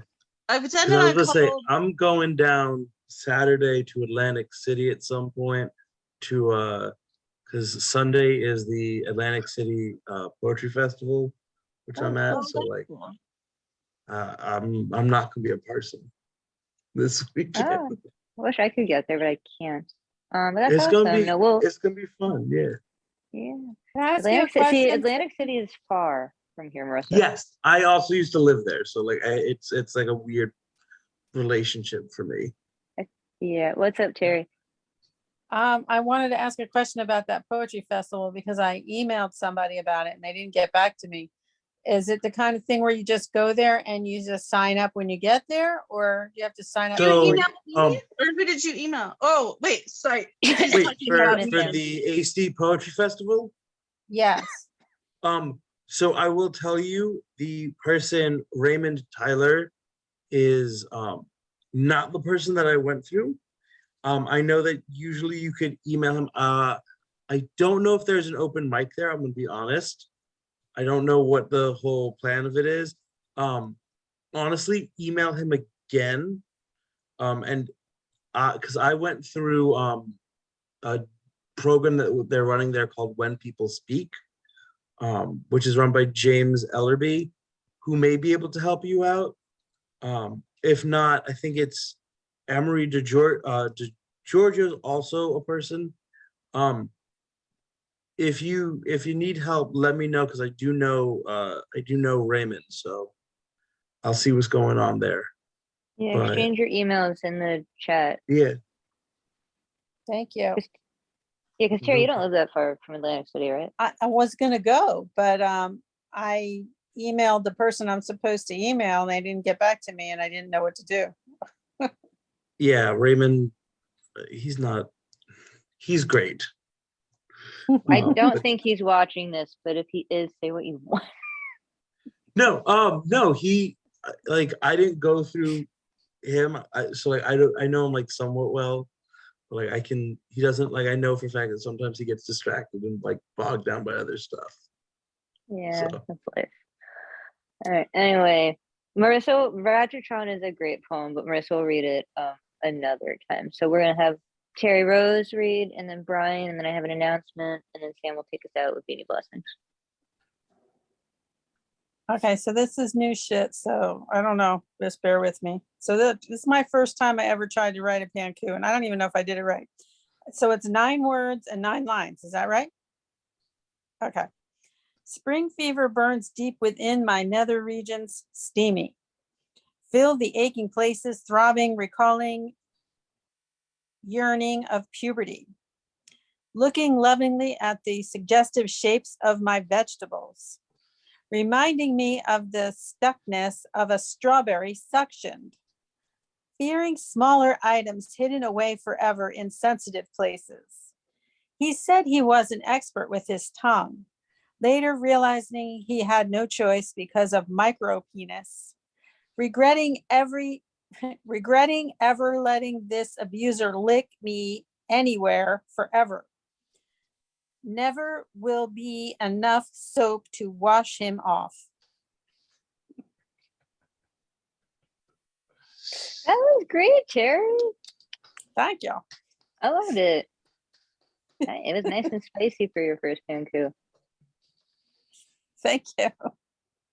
I love it. I love that the pankus are catching on. Thank you. And I hope you can make it to and read at the AC Poetry Festival this weekend with the other poets. Sounds like a lot of fun. Thank you. Yeah. All right, and buy her book, The Chameleon Chronicles, Years 15. Pre-order now. You can do that now. All right. Our last poet of the night is going to be Generalissimo Brian Franco. I do 2 pieces. They're not that long. Okay. Okay, great. The first, so I went to Kimlin's morning thing this morning, and her prompt was swordsman, and I just thought sword, so I was writing it while during the first round, and I read it in the second round, and this is what I came up with. It is called Whatever Happens After Everything Happens Is Not Up to Us. When I woke, there was a long white box with a red bow on the bureau. It was the type of box delivered to dressing rooms of Broadway divas containing long stem roses. I looked in the solid walnut framed arched vanity mirror. I thought about not attaching to the 8-foot-long dresser after I inherited my parents' bedroom furniture. Of course, I was a bit freaked out. I mean, it was 6:30 in the morning. Who snuck in my house and how did they get in? I opened the box. There was a sword inside. Even though I grabbed it by the handle, I felt a burning sting on the palm of my hand as if I had grabbed the blade, but there was no cut or blood. Then I noticed there were no clothes on the floor of my bedroom. The sun coming through the windows was prismatic. There was no mess in my usually messy home. I walked out of the bedroom to the front door. When I opened it, all there was the same prismatic light. No trees in the front yard or front yard. It was obvious I was no longer. I wondered if I died in my sleep. How long did it take them to find my body, or had they found it yet? Were they able to harvest my organs? I mean, if our spirits exist in an aware existential state, neurotic folk like myself will ask a whole lot of questions with answers beyond our control. I'd feel really bad if my kidneys and heart went to waste after my death. Did my brothers have my remains cremated as I expressed in my will? Did they spread my ashes where I wanted them to? If not, who kept the urn? I find the idea of having a grave someone should have to visit to be a final act of inappropriate behavior. Why was I gifted a sword that would injure me yet cause no wound? Why was the mess in my house erased when I woke into my post-life existential existence? Why is the afterlife called afterlife rather than after death or post-death? I guess it's all beyond my control.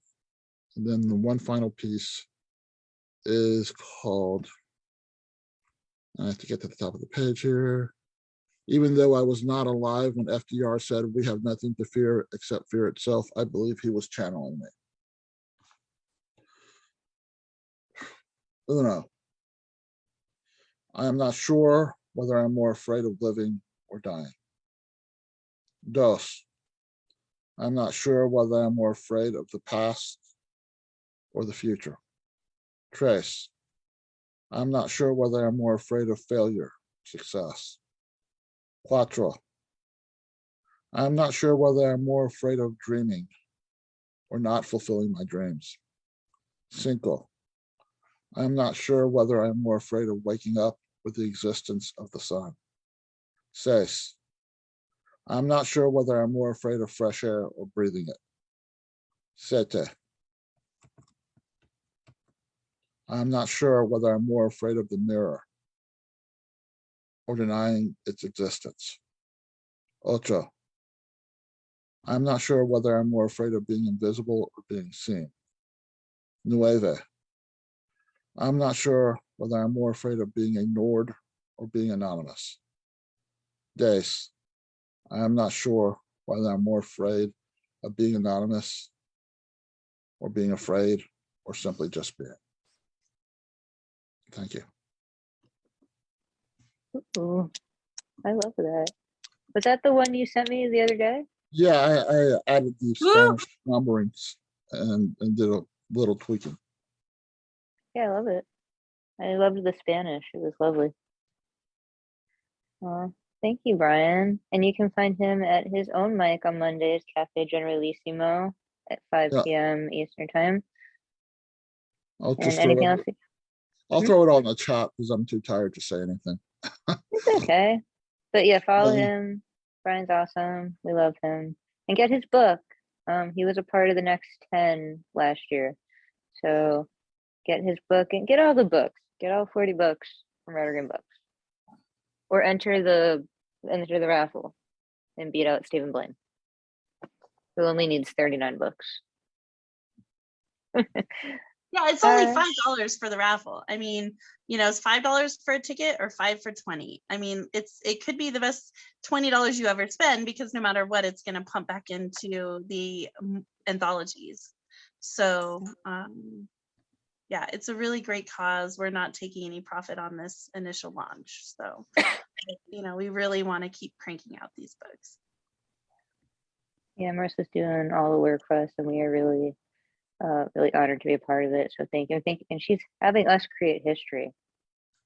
So, we're very grateful. And also, just being an anthology, I'm giving myself a little plug.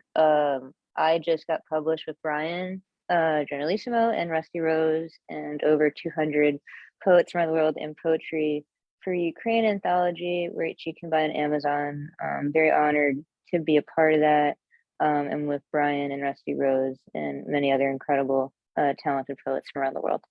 So check that out, Poetry for the Ukraine on Amazon. All right. Well, this was fun as always. I just got a little announcement, and then Sam will take us out with Beanie Blessings. Thank you to all the artists that watched tonight, joined, read, performed. Appreciate everyone.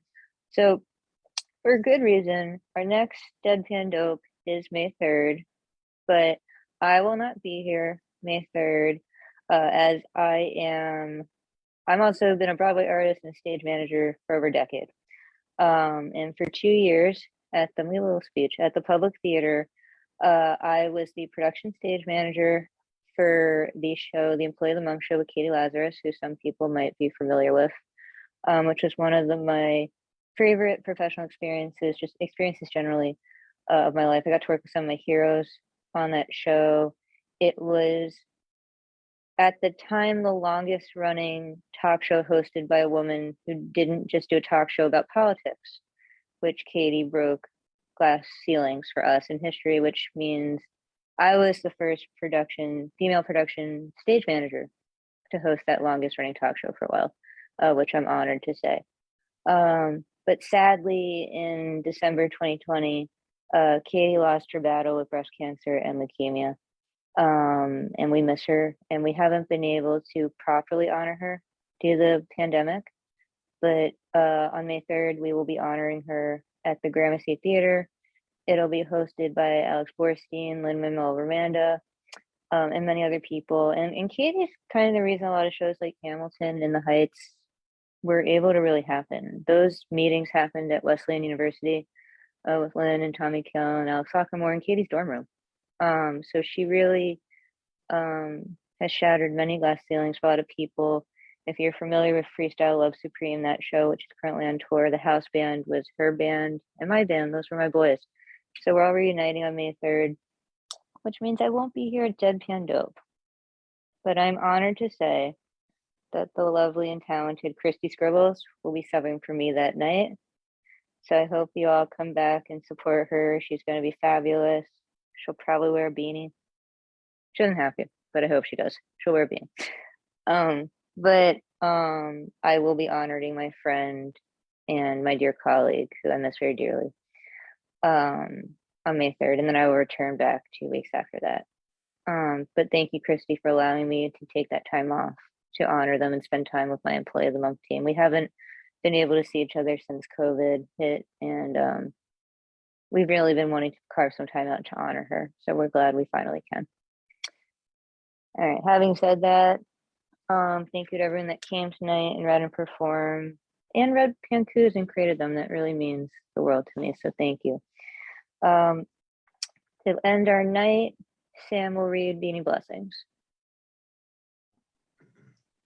Beanie Blessings.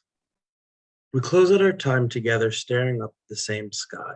Whether the sun kisses down on your face, the cotton candy clouds begin to swirl in the early evening, the crescent moon fades as the constellations begin to dance throughout the night.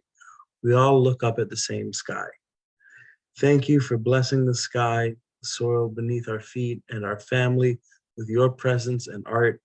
Thank you for taking the time to create. Thank you for holding space. May you squirt out poems kitty style in dreamland. May we always have beanies to keep us warm and stylish. This has been the Deadpan Dope Tuesday open mic with The Word Is Right, hosted by Deadpan Lizzie, the Beanie God. On behalf of our community, I, Samuel L. Rubenstein, bid you adieu until next time. Beanie Blessings. Beanie Blessings.